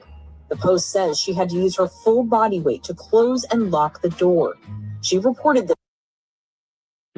I forgot about that. And yeah, I heard this too, Anonymous, that someone called MPD in March of 23 saying they were responsible for the crime. But of course, they buried it, said it was not valid because at that point they didn't need to. This is interesting to me because I remembered this. I think this might be what they were trying to point out to me. Mm-hmm. So, a black vehicle, trunk left open. Somebody's trying to force their way in, grab this woman, and probably put her in the trunk and take off with her and abduct her. Okay. What does that make you guys think of when you hear of a woman being abducted? Like in essence, when a woman's abducted, what are they typically going to do with her? Oh, yeah. Yeah. Okay, the trafficking comes to mind for me immediately. So Yeah. it's just an immediate thing. So it makes me wonder, okay, once again, and this is in Pullman, folks, and I've said before, not too long ago, that, or right, Nebula, that I don't think that it's very probable in my mind that the people that committed this crime may have had nothing to do with Idaho, or I'm sorry, Moscow. Why could they not have been from Pullman? Why couldn't they have been from both? These people are all interchangeable, folks. They all link up. They're all together. Yeah. They're all, you know what I mean? The situation could have started within Pullman and made its way into Idaho with the people, the situation, whatever it was, that was the reason behind this. But we can't ever discount. Pullman's got so many things going on there that we now know about. Definitely crooked police officers and corrupted police officers, sex scandals, all this bullshit that goes on here. And there's so many crimes that were going on around this area as well. It just makes you wonder. That's all I'm saying. So, hey, Krista, good to see you. Just another point and another angle to think about, folks, is all I'm saying. To police shortly after, and then, out of fear, she left Pullman as soon as she could. We need the community's help. Commander Aaron Brashear says officers arrived on scene within minutes and made extra patrols that night, but they did not find the man or the black car. He says the man is described as approximately 5'5" and was seen wearing a green sweatshirt. Police are also searching for a black sedan, possibly a Nissan Altima with faded black paint and no license plates. Right now, officers are investigating all possible leads, talking to neighbors, and asking the community to share any information that may be helpful to the investigation. Now, today I spoke with that PhD student who reported this incident. She tells me she is glad she's okay and feeling very lucky. In the meantime, just a few hours ago, Pullman police posted on Facebook they are also investigating reports of a suspicious male who's been seen breaking into homes on College Hill. Now, to be clear, this footage right here has been it for me. Like, I just. And have we ever heard who this person is? Never. No. Right time, right place. Probably looking for a weapon in the dumpster, picking it up. It was dropped off for him and walking towards the house. Yeah, no, makes sense perfectly. Does anyone remember the North Carolina statement that was given by the homeless guy talking about dirt bikes? Yeah, I do. It's been a long time, but yes. So Kim's saying that this footage here, because of who this is, we don't know. That it's the right time, the right place, could be looking for a weapon within a dumpster and then moved right on to the house and did something. You know what I mean? At least one person for sure. I also feel it's super important because they have removed a chunk of time out of this. They took in, I think it's 35 minutes, complete. Yes. 35 minutes is completely gone. Yes. And I'm telling you that myself, Kim, Lana, yes, multiple creators have dug and looked for this, and my entire team went looking for this. for months, folks. We can't find it anywhere. It doesn't exist anymore. And if it does, it's buried so deep we'll never find it. And that's a great point, Kim, because why would you remove a piece of video, that much of it, and bury it so deep nobody could find it unless you have something very detrimental to hide? Yeah. And that's the time that they say the camera shut off and like automatically rebooted or something like that. Like, okay, so I know that this footage, well, I heard that the Linda Lane footage has like I think multiple days of It does. Yeah. Right? Okay, so then let's double check the next day and see if it happens at that same exact time. Say that one more time. So if this camera reboots every night at 4:32 a.m. in the I don't know what time it is. Yeah. It was 3:58, whatever. Did it happen the next night? Does this camera do it every night? Good point. Very good point. Yeah, it should. If it's a regular thing, then it should do it at the same time every night. Just like our computers. My computer is set to reboot and scan for things at the same time at 2 a.m. every morning. It's supposed to do it. So I would imagine things like this would be the same. Yes. And like if I was a private investigator that got to work on this case, I would go to the owner of those cameras and want to see all the footage that it happened at that same exact time. Like, because they're saying it, but it's not proven. Just because you say it isn't proven. True. Right. And as far as this goes, with maybe a weapon being in there, somebody could have just went by and threw a bag of trash in there that looks very inconspicuous and put it in there, put it inside the bag of trash and said, you got to look for this bag that has this mark on it, open it up and it's in there. Something like that. You know what I mean? Very well could make sense. Otherwise, we would see somebody probably walk up here and drop a knife off or a sword or whatever the hell it would be. But if you're trying to hide this and you want to make it, inconspicuous to people, that would be a way to do it. Just saying. The guy could be dumpster diving. He could be dumpster diving, but sure, of course. Tell us that. Like, is there a report on that? Is there a report on the dumpster diver guy? There should be something with this. I agree with that wholeheartedly. There should be things that we're getting that we're not, and we all know that. And again, I've said this many, many times. We need to pay attention to the things we're not seeing, but also we need to pay attention to the things we are seeing. Okay. Just as much. And the things that we're hearing, same thing, guys. What about the things we're not hearing? Those are the most important things, obviously. The things we're not seeing and hearing. So I think the fact that they removed that audio or that video for that portion is very important, in my opinion, truly. So here's another thing. So a quadruple homicide happened the night that this guy is in a dumpster. The police weren't like, hey, we want to talk to the person who was digging through the dumpster at 4 a.m. Like, please come to the station so we can talk to you. And then nobody shows up. Red flag.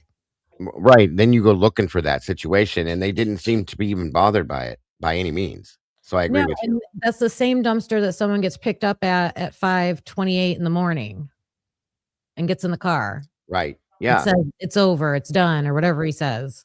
Absolutely. And there's many, many interviews we have not seen. There's many, many people that we haven't seen. One important thing, somebody just said it in the chat, I swear. I see the name.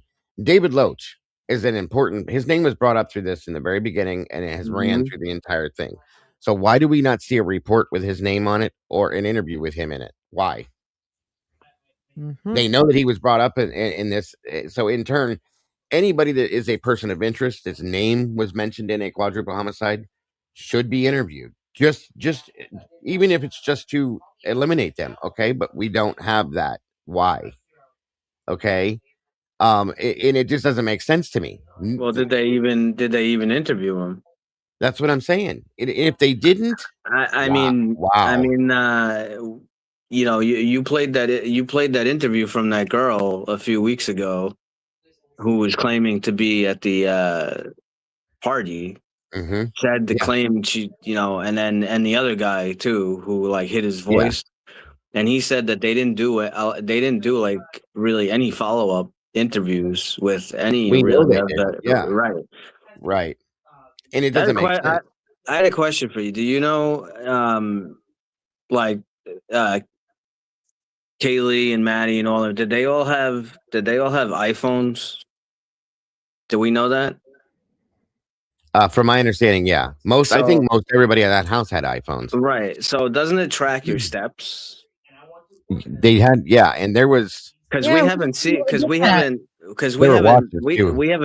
we haven't seen that, and I think that's a huge thing. Because I was just thinking, I know like Lana just had a video not long ago with showing the that officer from the Karen Reed thing, where we basically proves that that supervisor or whatever, that guy, the officer basically had the victim's cell phone on him, like he arrives on scene and you can track from the steps. So if we could see the steps, even for Dylan and Bethany, if we could see the steps, Oh, that would be so telling. right?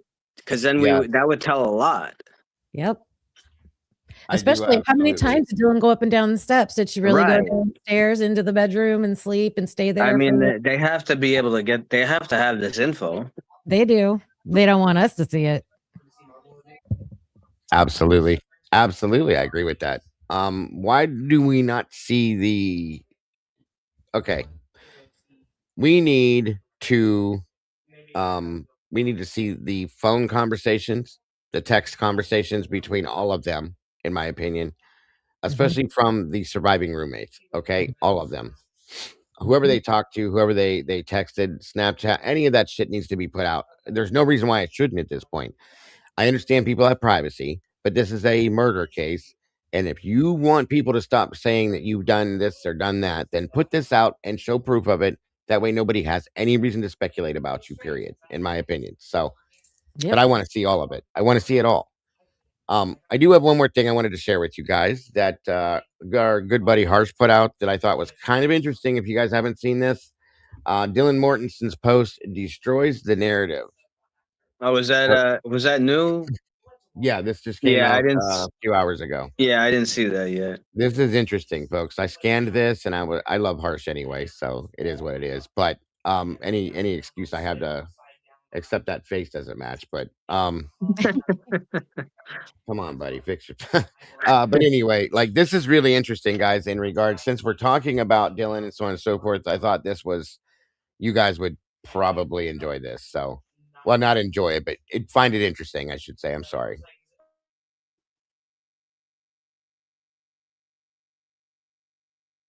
I'm getting straight into the meat and potatoes as shit is about to get crazier, even more crazier. Now, I thought, you know what? Just because people live together. And I told you guys that there was some stuff coming down the pike. Okay. Yep. It's coming. And this is what I'm leaning into this stuff. And this is why I'm showing you. In a house, I don't mean that they're friends. They might fucking hate each other. They might hate each other, which may explain certain behaviours of the surviving roommates in the aftermath of the 1122 King Road massacre. Because that's what it was. It was an absolute massacre. Now, some of us have decided that we're willing to step outside of the little bubble that is sanctuary, if you like. And some people want to stay within that sanctuary, point the finger at Brian and say, no, they said it's him. He admitted to doing it. It's him. I'm closing the book on it. While simultaneously, they can't keep their fucking grubby faces out of the texts and the boxes and the comments and the videos down below, just to show how unhappy they are that people are still talking about it. So they ain't really cleared the book on it, have they? They ain't really walked away and concluded it, because if they had, they'd fuck off and not come back. But I found yesterday a post, which is on my phone here. This is a post that, guess who wrote that? Dylan Mortenson. And that was a post written on Xana Canodal's page, and it kind of talks about their friendship. And I'm going to read it to you, and then we're just going to decipher how that works in the grander scheme of things when you factor in that she apparently sees her laying on the floor and leaves her there. Because that doesn't really make sense when you take this into consideration. So it says, Xana was the life of the party.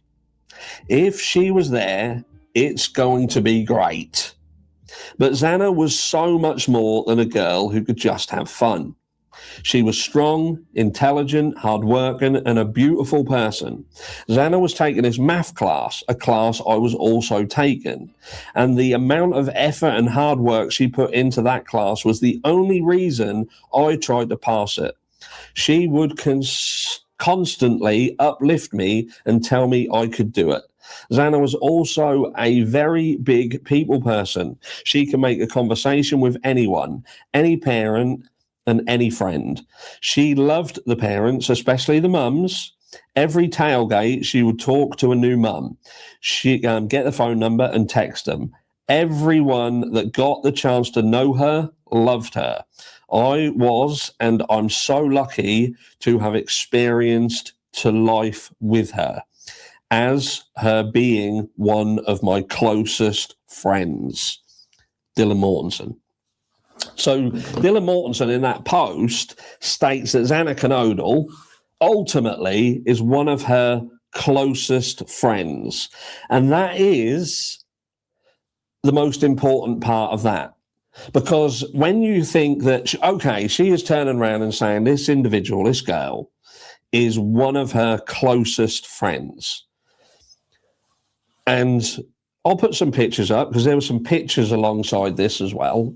So there's some pictures of them seemingly looking very close, like very good friends. So in what blue monkey fuckballs world does somebody hear what Dylan Mortensen claims to have heard, saw what she claims to have seen, and just as a recap, she stated, which is bizarre in itself, that she heard Kaylee Gonsalves running up and down the stairs and saying that someone's hair. She heard crying in the bathroom. She heard a scream. She then sees somebody, possibly a fireman, carrying something that some people have turned that into potentially a Hoover vacuum cleaner. Don't really even know where the vacuum cleaner sort of come from originally. Did it come from official documentation? Anyway, she also claimed that she didn't really know whether she was awake or what was real or not. So, and she certainly didn't say bushy eyebrows, not until she was prompted later on, just to clarify that as well. So she sees all these things. She sees this masked intruder leaving. It has been ascertained that if she'd have been in the doorway of her bedroom, however, she wouldn't have been able to see the sliding door. She wouldn't have been able to see that. Now, does that mean a lot? Does it matter? I don't know. You have to tell me down below. But she sees all these things, and then what does she do? She jumps on a phone. Jumps on the phone, starts texting away. I'm fucking freaked out, I am. Did you hear that? Fucking Xana wearing black and everything. And I'm freaked out. And she eventually leaves her room and goes down to Bethany Funk's room, which, lo and behold, is not very far away from the front door. So exit stage left. There's a big sign over it saying, safety here. They don't go for it. Stay in the house. So she's staying now. She sees what she sees, hears what she hears. And what else did she see? What did we skip? What did we miss? I just have to say it again. I love this guy. I love the things, the way he puts things. I love it. Yeah, safety here. As she goes from point A to point B, she goes past one of my closest friends. So it goes past one of her closest friends laying on the floor. Now, at this point, and I don't want this to be repetitive, but I am consciously aware it is repetitive. But why I'm making this video again and talking about this again is because this 8-hour delay doesn't make sense. It doesn't make sense. And I'm trying to make sense of it. I'm trying to make sense of it because I feel it's important.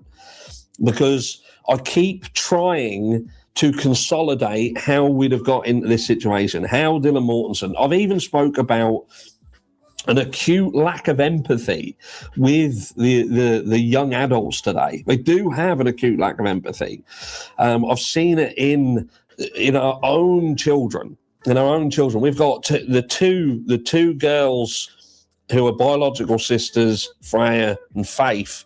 The lack of empathy between these two is fucking insane. And I believe that this is more because of Freya and the autism side of her persona, if you like, the lack of empathy towards her biological father.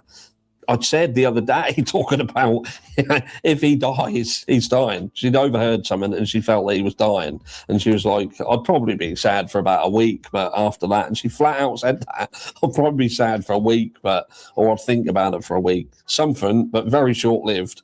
And then starts talking about what would I actually get some money or something if he died. Fucking hell, mate. So there is an acute lack of empathy, and you pair certain mentalities in there, that's going to happen. But she literally says that she's one of her closest friends. So closest friends, hears what she hears, sees what she sees, walks, sees her on the floor, and decides to do nothing. And again, you then branch off into two different things here. And here again, like I said before, and he's making a huge point. If this is your closest friend, even if you glance and notice that she's passed out, okay, would you not go and attempt to save or help that person or call 911 immediately, Kim, for your best friend? Yeah. One of your closest friends, even if they're just laying there, not responding to you verbally. If they're laying on the floor, I'm going over to them.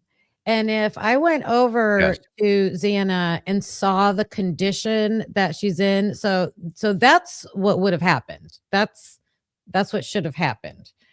Or you're just like he's saying that's not a good friend. That is not a good friend. Not at all. I would never see one of my friends on the floor and not go see if they were okay.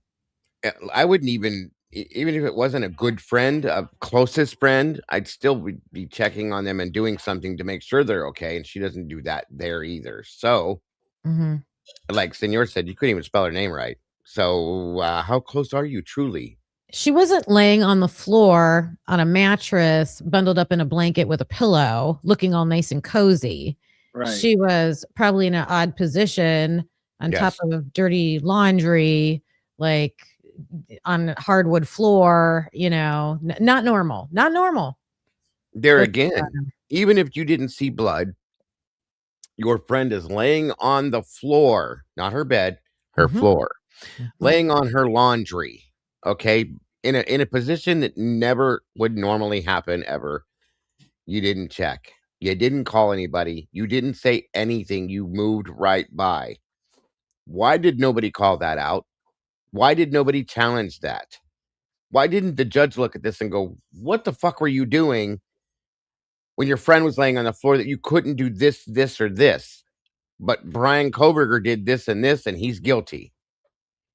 I feel like that FBI detective that questioned Dylan wanted to go harder on questions. Vicky Gooch, she was saying things, but I fear she didn't, because Dylan's lawyer would have shut down the questioning at any moment. Probably. Yeah. Very good point. Yeah, I don't think Vicky believed her either. I just truly don't, because you could hear it in the tone of her voice when she was asking. And that is okay. So on one hand, you think to yourself, she feels that there's been something that's happened and someone's been hurt, and there's a third party come into this property and physically hurt Xana, possibly others, but let's ignore everyone and just focus on her closest friend that she's literally just seen on the floor. So she's either been hurt by someone. So if you're running downstairs, run past and go to this bedroom that's right next to the front door, why don't you fuck off out of the front door and call 911? Why don't you just run out of the fucking house? Get your ass out of Dodge, go over to the frat house, whatever, go around somebody else's house and say something fucking happened in the house. Don't know what it is. I've seen someone, I've heard something, but something's going on. I ain't going back in there. Call 911 immediately. That's what should have happened. And that's if you factor in what we've heard and what she saw and what she saw of Xana. That's what should have happened, but it didn't. And that's what I struggle with. The flip side of the coin is, because people turn around and say, well, they didn't really know what happened. Fuck off. They knew something had happened, They knew something had happened. And we've got enough evidence to support the knowledge of something happening. Now, even if you want to say, okay, but they didn't know it was a murder, how would they have known that someone had just come in and massacred their friends? Okay. If that's the case, and it's D-Rug related, for instance, then you'd have gone and checked her. You'd have gone and checked her. Even if you later on going to decide, fuck, we can't report this because we're going to get in the shit, you would have checked her. One of your closest friends laying on the floor saying she didn't fucking walk over to her. You're telling me one of her closest friends is laying on the floor.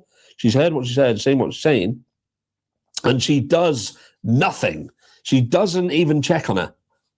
And she doesn't even leave the house because she deems that something's happened. That, to me, doesn't fucking make sense. And if you can consolidate that yourself into something that does make sense, based on everything we know, everything we've been told for official court documents, official release documents, the text messages, the photographs, the audio. And again, that audio, I do feel that a lot of that audio is shit. I do feel that a lot of it's shit. And a lot of what we're being told is being said in that.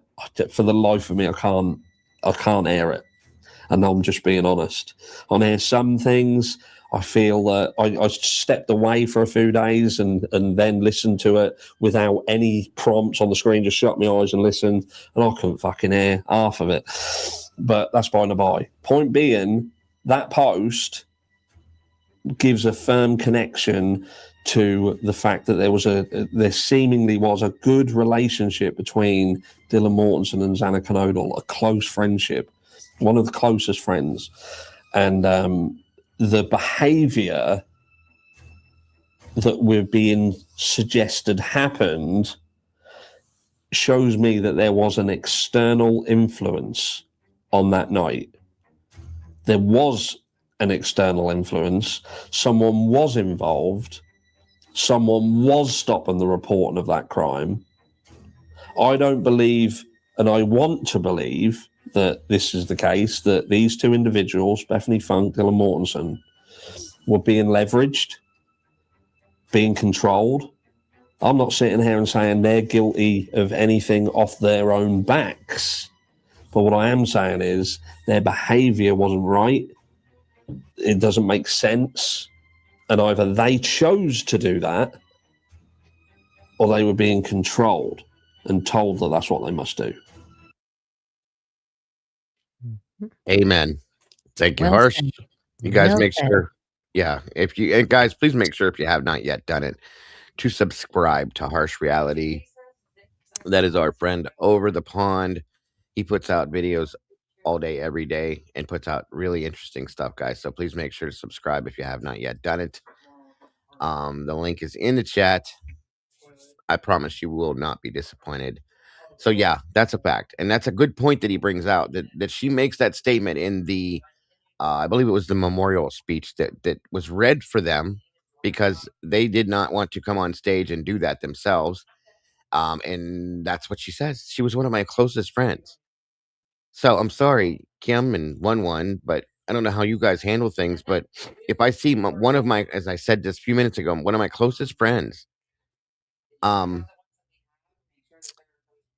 laying on the floor, even if I think they're just passed out, I'm not going to walk past and go, oh, whatever, and keep going. I'm going to go check on them. Mm-hmm. I'm going to talk to them.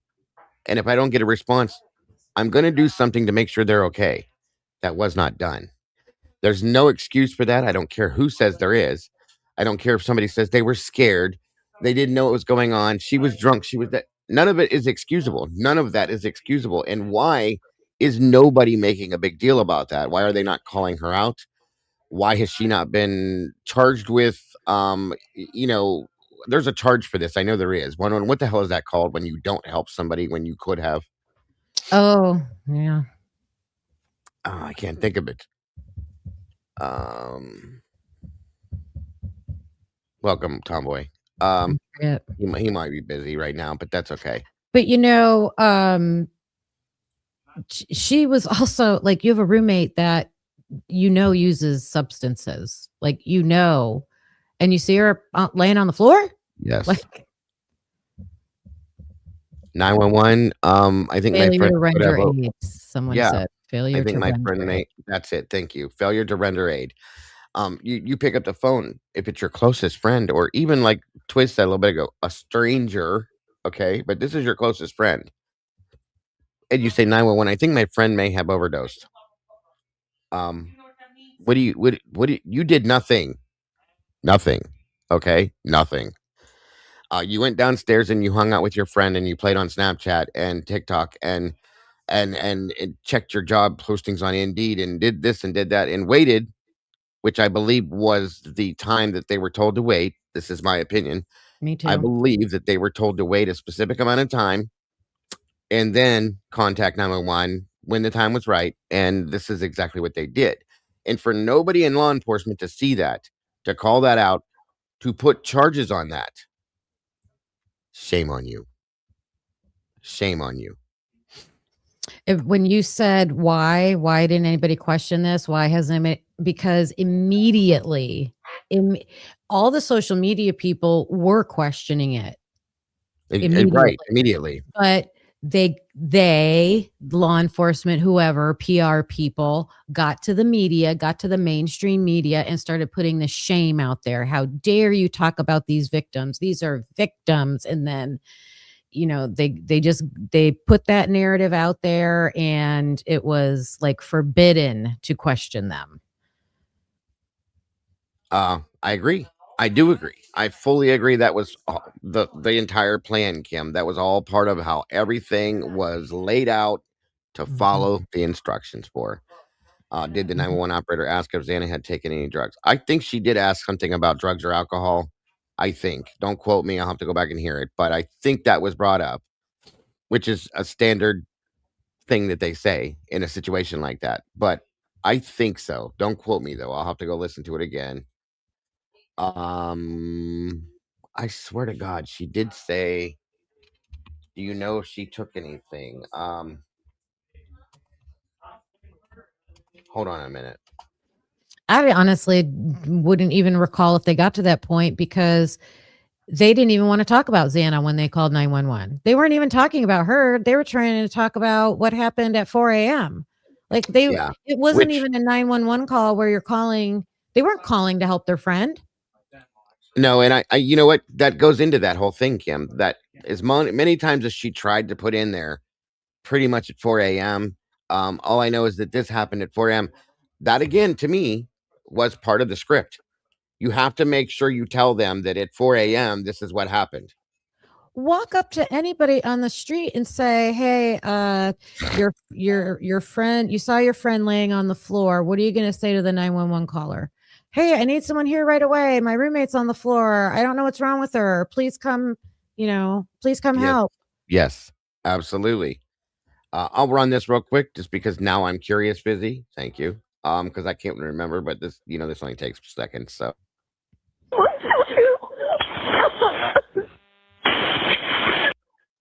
And I need to re-clarify how fake to me that sounds, that crying stuff, this is Bethany Funk, for those of you that are not familiar. I know there's some people that are newer. Good to see you, Kathleen. She initiates this phone call, folks, for those of you that didn't know that. 911 location of your emergency. Something is happening. Something happened in our house. We don't know what. What is the address of the emergency? 1122.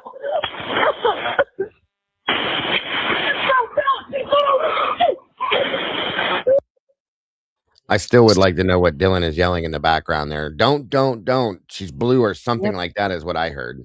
Yep. Stop. Don't. No, it's interesting with the 911 call. Have you heard Outcast? He kind of evaluated the call. Yeah. I know it's like playing with the audio. He doesn't do too much, but he isolates some of the stuff, and you actually he just cleaned it up. Yeah. You hear another male voice, and the male voice that you hear towards the beginning is not the same male voice that you hear towards the end. I believe the male voice towards the end is Hunter Johnson, I think, and it's a different male voice. The one you hear at the end when he gets on the phone is Hunter. Yeah. Right, but that one earlier, it's a different kind of pitch and it's a different male voice. So who is it? You know? I always thought there was 2 males on there. Yeah. And I thought it was that, what's his name? Liam. Lyndon. Yeah, that's Josie's boyfriend. Yeah. Well, and maybe. I still think that at some point there were other people there, and when it was decided that the time was right to call 911, that those people left. Okay, I'll just say that. One of them very well and probably is Dylan's boyfriend, Quinn. That's just an opinion I have, folks. What is the rest of the address? Oh, Kings Road. Okay. And is that a house or an apartment? It's a house. Can you repeat the address to make sure that I have it right? I'll talk to you guys. We live at the White, so we're next to them. I need someone to repeat the address for verification. The address, 1122 King Road. And what's the phone number that you're calling from? What's your phone number?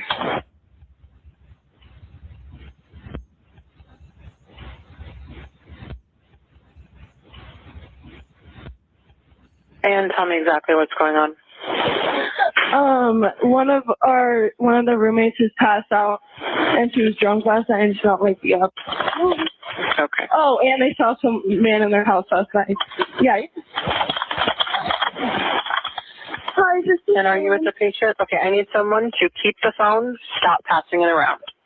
Can I just tell you what happened pretty much? What is... How long have they been on there? Right now? How long I'm sorry? have they been on there? And they have given not one iota of information about Xana. Yeah, that should have been right away, 100%. This is ridiculous. There are many, many reasons why. Yes, it is absolutely. I don't really know, but pretty much at 4 a.m. Okay, I need to know what's going on right now. So, okay, once again, that in itself, you guys, I don't really know. Like, she was playing that off like it was no big deal, but that's the reason why you're calling 911, I thought. And if you listen to her tone, okay, right here, this is unimportant to Dylan when she says this. You can hear how the tone shifts. I don't really know, like, how long she's been passed out, but this is the important thing that I need to tell you pretty much at 4 a.m. Listen to her tone, folks. I don't really know, but pretty much at 4 a.m. Currently, is someone passed out right now? I don't really know, but pretty much at 4 a.m. I don't really know if someone is passed out right now, but why did you make the phone call to begin with? Because your friend was passed out and you didn't know what was wrong with her. Do you see the problem with that whole thing there? Just that alone, you guys, it makes zero sense. She's pushing off the seriousness of Xana being passed out, one of her closest friends, mind you, and says, but pretty much at 4 a.m., there's the problem. That's the real problem. But that is not why you called. And the tone, I've noticed this, but I've never pointed it out like this before. This is ridiculous. Someone passed out right now? I don't really know, but pretty much at 4 a.m. Okay. And they shut her down. It's almost like that was her entire goal, is to spit that out, that 4 a.m. This is what happened. You need to understand and know that this is what I'm supposed to tell you. I was told by the person that created this situation that this is what I have to say. This is my job, my one job, and I'm doing it right. And okay, so then do you think her job is to tell the true time of the crime or to change the time of the crime? And it could be both. That's a good point, Kim. It could be both. That's a very good point. Like, do I need to... This actually happened at between 1 and 3 a.m., but I need to let them know that 4 a.m. is when this actually went down. That needs to be recorded somewhere. People need to realize this. So that's a very good point. I think that was part of her job, was to change the time, because Twiz made a good comment in the comments about, remember, they said the cops, their first gut, whatever they saw in that scene, they thought it was 3 to 4. First thing they came out and said was 3 to 4. Yes. That was the initial timeline right away. Okay. Mm-hmm. So yeah, good point, Twiz. And again, and Kim, that's an amazing thought. I'd never even thought of it. Was this phone call made to get it recorded that at 4:00, this is when this happened? That's huge, Kim. That is huge. And she was saying it to everybody. She said it to everybody out front, anybody that would listen to her. Like, it just seems like that was her job. Get that time out there. Holy shit, I never thought of that. That's interesting. Oh boy, we're gonna talk about that tonight. 1-1. That's for sure a very interesting point. And you're right. She told them that on the body cam interview. Mm-hmm. She told him, she said she ran over to Jack D and did that whole performance that she did 4:00, pretty much at 4 a.m. Everybody she said that to. Yep. Yeah, 100%. Everybody that went to the police station to get interviewed already heard 4 a.m. by Dylan. Yeah, absolutely. And then in the interview, it gets brought up again at the police station interview. Twitch says 4 a.m., 4 a.m., 4 a.m. MPD. Let's say it happened at 3, which might be when they were trying to blame Kopaka. Very interesting point too, you guys. Good job. Good job. Could go either way. Yeah. Yeah, you guys are both on point with this stuff. It's wild. I never thought of that. That was her exact. Until just now, I never thought of that. Thank you, Kim, for making me think again. Good stuff. I need to know what's going on right now if someone is passed out. Can you find that out? Yeah, I'll come. Come on, but you gotta go check. Now that there again has always been an issue for me. Yeah. Come on, Bethany. We gotta go check. What do you mean you gotta go check? This is why you called 911. I don't know if somebody's passed out. And then she says, I gotta go check if somebody's.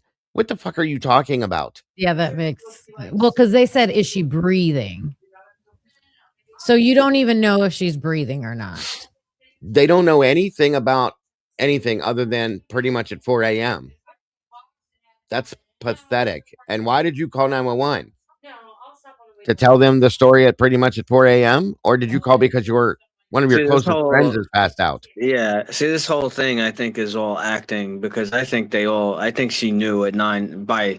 Yes. It went by 9 a.m. They knew that they were all dead already. This is absolutely an act bullshit. to me. Yes. Go ahead, Kim. I thought that they called 911 because Hunter had already seen what he saw and said, get out, call 911. Yes. But I think they're already on the phone with 911 when he says, get out. Right? That's why we hear it. It happened twice. Like They practiced it. They went in when he first went in the house. This whole thing happened. Then he comes outside and says, get out. We got to call 911. And he does the damn same thing and says it again while on the phone with 911. That's what the whole problem with this is. Like they practiced it first and then said, we really have to do it now. Right. But I believe, I don't know where it's at, the narrative somewhere along the way was that's why they called 911. Yes. Right? Yeah. Maybe it was one of the Gonsalves's interviews or something like that, but they made it seem like he went in, he checked, he saw what happened, he protected the girls, he said, get out and call 911. Well, that order cannot be correct because they're already on the phone with 911. Exactly. He went in the house the first time when he showed up before Josie and Emily showed up. He sprinted over there because he said they sounded like they needed help. As Josie and Emily are laughing about it, walking over there, taking their time, thinking it's a joke. Mm-hmm. Right. You're all in the same household together. You all heard the same phone call, but Hunter says they sounded serious to me. Well, why didn't it sound that way to your girlfriend and her friend? But okay. So he sprints over there, gets there. They're in the wrong bedroom when he punches the code into the door that I heard before was already open, but okay. Right. They're in the room to the right. That's not the bedroom that they're supposed to be in, but okay. He goes upstairs and grabs a kitchen knife. He says, goes in, checks the closet, checks Xana's pulse, didn't touch Ethan, but knows they're both dead. And in my opinion, went to the 3rd floor, saw what he saw, came back downstairs, and then they go outside. They dial 911. And this whole thing progresses and goes through it again. Okay. And then they say, hey, don't die. Good to see you. We're calling because a friend is passed out, that she was drunk last night and she's not moving or something. Then they go through this whole act again where she says, are they breathing?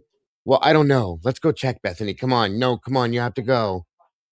They go in the house, supposedly, because we can't see them. And you hear him in the background. And I believe he goes to the 3rd floor because he sounds like he's at a distance from them. Okay. And then he's yelling, get out, get out, get out. He had to have gone to the 3rd floor, right? Because didn't we see from one of the body cameras, the police cameras, wasn't there a knife on the 3rd floor? Like at the time, no, it was at the top of the 1st floor to going to the 2nd floor. It was top of the there. first, top of the 1st floor, right? Okay, so top Yeah. of the 1st floor, and then I know there's no follow up, but it seems like Emily actually is somewhat telling the truth. You know, she's like, "Oh, the knife was at the top," and he just completely fumbles that and says, "Oh, I got a knife from the kitchen." Like, what are you talking about? Right. And that's my problem with it. Boyfriend, girlfriend. Okay. Emily and Hunter are boyfriend, girlfriend.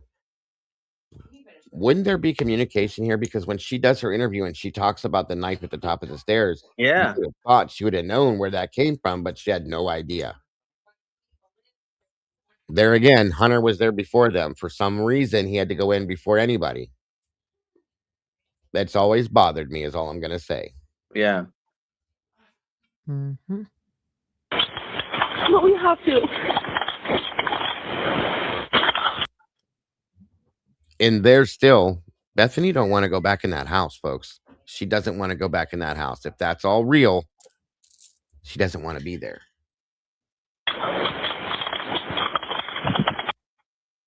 And I'm sorry, but I keep forgetting to talk and finish my sentences. But I think it's because she does know. She does know everything. That's why she doesn't want to go in that house.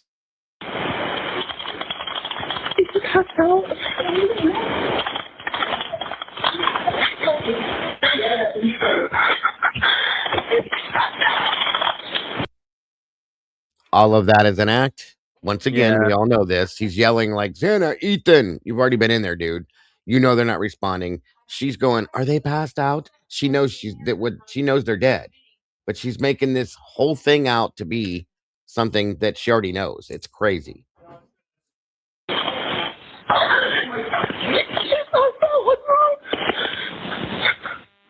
She's not waking up. Okay, one moment. Now, one other obvious thing we all know too. She's not waking up. Like they just went in and shook her and said, Xana, Xana, Xana, Ethan. They're yelling. There's blood everywhere, you guys. Right. There's blood all over this damn room, all over Xana, all over Ethan, all over the bed, the floor, the walls. You just didn't see that? Stop. Just stop. This is so sickening to me, the whole thing. It's ridiculous. I think there's a strong chance that Dylan left too at It whatever at 4:30. I They think both she could have left and came back. Sure. I don't think they were in the house all night. But that's what I mean. I'd love to get, see the steps. That would tell so much. Yes, and this is absolutely not real, you guys. None of this part of any of this is real. We all know this. We're not dumb. And Hunter walked on his ballet shoes over to the closet to check it because he didn't. No, he levitated. He used his Dragon Ball Z. Yeah, he used his Dragon Ball Z powers, and he levitated across the floor, looked in the closet with his little knife, and then he reached down and levitated over Xana, took her pulse, realized, oh, she's dead. Get out, and he levitated out of the room. It's stupid, folks. It's stupid. I'm getting help started that way. Okay, thank you.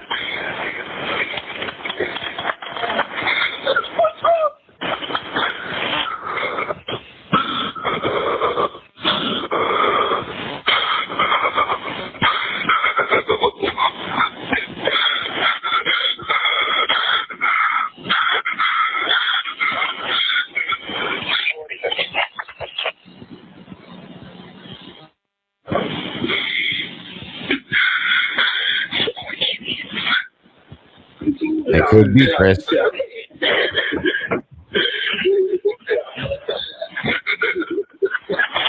Okay, and how old is she?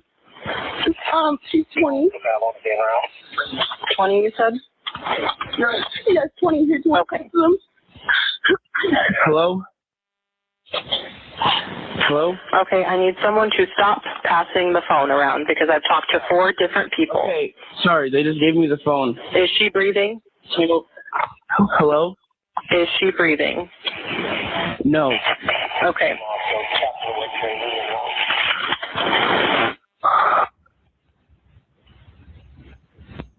You talk to them, okay? I can't talk to them. I need you to talk to them. Hello. Okay. I have already sent the ambulance and law enforcement. Stay on the line. If there is a defibrillator available, send someone to get it now and tell me when you have it. Say that again. There's a police here right now. Okay. If there's a defibrillator available, send someone to get it now and tell me when you have it. We don't have one. I think yes. Do you have a defibrillator? Yes, you have one. Are you talking to the officer? Yes. Okay, I'm going to let you go since he's there with you and can help you. Okay, thank you. Bye. Okay. 11:59 a.m. 49 seconds, November 13, 2022. That still makes me sick every time I hear it. Yep. That was good. Unbelievable. Again, a lot of good. Yeah. Oh yeah, we need to refresh ourselves with these things to remind. And like I said, anytime we go backwards on anything we've covered, I don't care how many times we covered it, especially when we coming forward in the case, learning new things. It's always good to rehear stuff. You may pick up something you didn't pick up before, just like the conversation she had. You're making really dumb statements in this call when you're saying things like, "Is she passed out or is she breathing?" I don't know, but we got to go check. Or when she said, "Is there someone passed out now?" Well, I'm not sure, but pretty much at 4 a.m. Well, why did you call if you're not sure? There's never Narcan is ever mentioned. That's a good point, because typically people passed out could possibly these days be an overdose. They don't bring that up at all. There was nothing stated about her taking any drugs, so that we proved that. Yep. This is pure insanity, folks, and it doesn't change. It doesn't get any better. We're not getting any clearer answers or any better feelings or thoughts about any of this. It just repeatedly gets worse. So No, we keep looking at it because more information's still coming out. So every time I hear that call, there's something different that I hear. Yeah. That either changes in my mind or something that makes me think differently about something else. So, and of course, they went automatically yes to the defibrillator before CPR. It's crazy. It is crazy. Sarah. I mean, it's so obvious that there was a cleanup. I mean, the forensic specialist looking at the scene. I mean, this the complete lack of footprints. I mean, just insane. Yeah, I agree. Welcome, Sarah. And she said the Pi-Fi house had an OD that night too. That's interesting. Yeah, that is interesting. All right, guys, that's gonna do it for. Oh, go ahead, Kim. Sorry. Nope. I was just gonna say I was gonna have to run, but you said you're wrapping it up. Yeah, that's gonna do it for today. I'm sorry I went on so long, but that extra added thing there at the end, I think after what Nurse said, I really wanted to rehear that again. So He's right. He made a valid point. Any last thoughts from you, Kim, before we get out of here? It's just the case that keeps on giving. Try to figure it out and see. The more information we get, I think the more we're seeing that it really truly is wrong. That something's wrong with the investigation. And I've heard everybody say hoping to wait for the evidence to show that they have the right person. Either way, that's what we're waiting for. Absolutely. Yes, ma'am. I agree with you 100%. That is a absolute fact. And Mr. 11, thank you for joining us, sir. Any thoughts before you take off, sir? Yeah.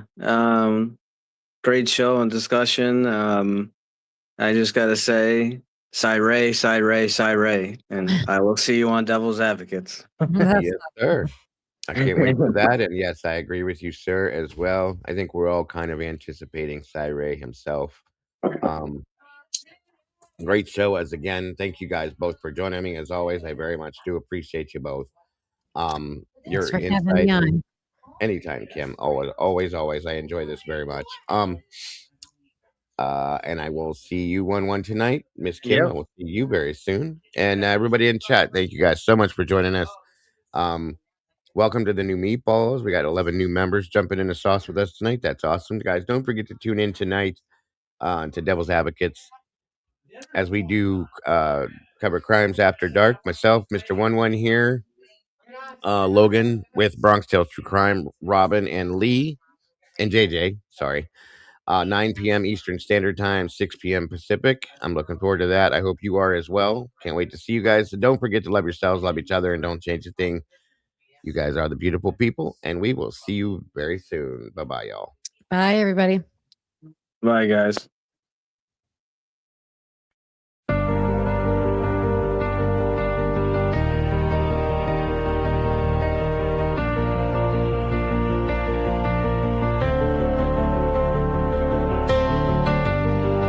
The coffee's cold, the final stain. We laid the map out in the pouring rain. No hidden corners left to creep. The dark truth woke while the city was asleep. The evidence lines up straight and true. A perfect picture of what they chose to do. The quiet street erupts in flashing light. A reckoning delivered in the night. SWAT serves the warrant, loud and clear. The sound of justice, the only thing we hear. At the True Crime Cafe, we watch the suspect finally pay. The dark truth is backed and signed and sealed. The wound is closed, the name is finally healed. It's finally healed.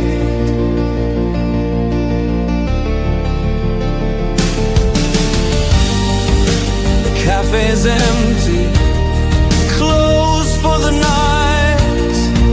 We put the darkness back into the light. We'll wipe the counter, set the empty chair, and wait right here for the next secret laid bare. Until the next one.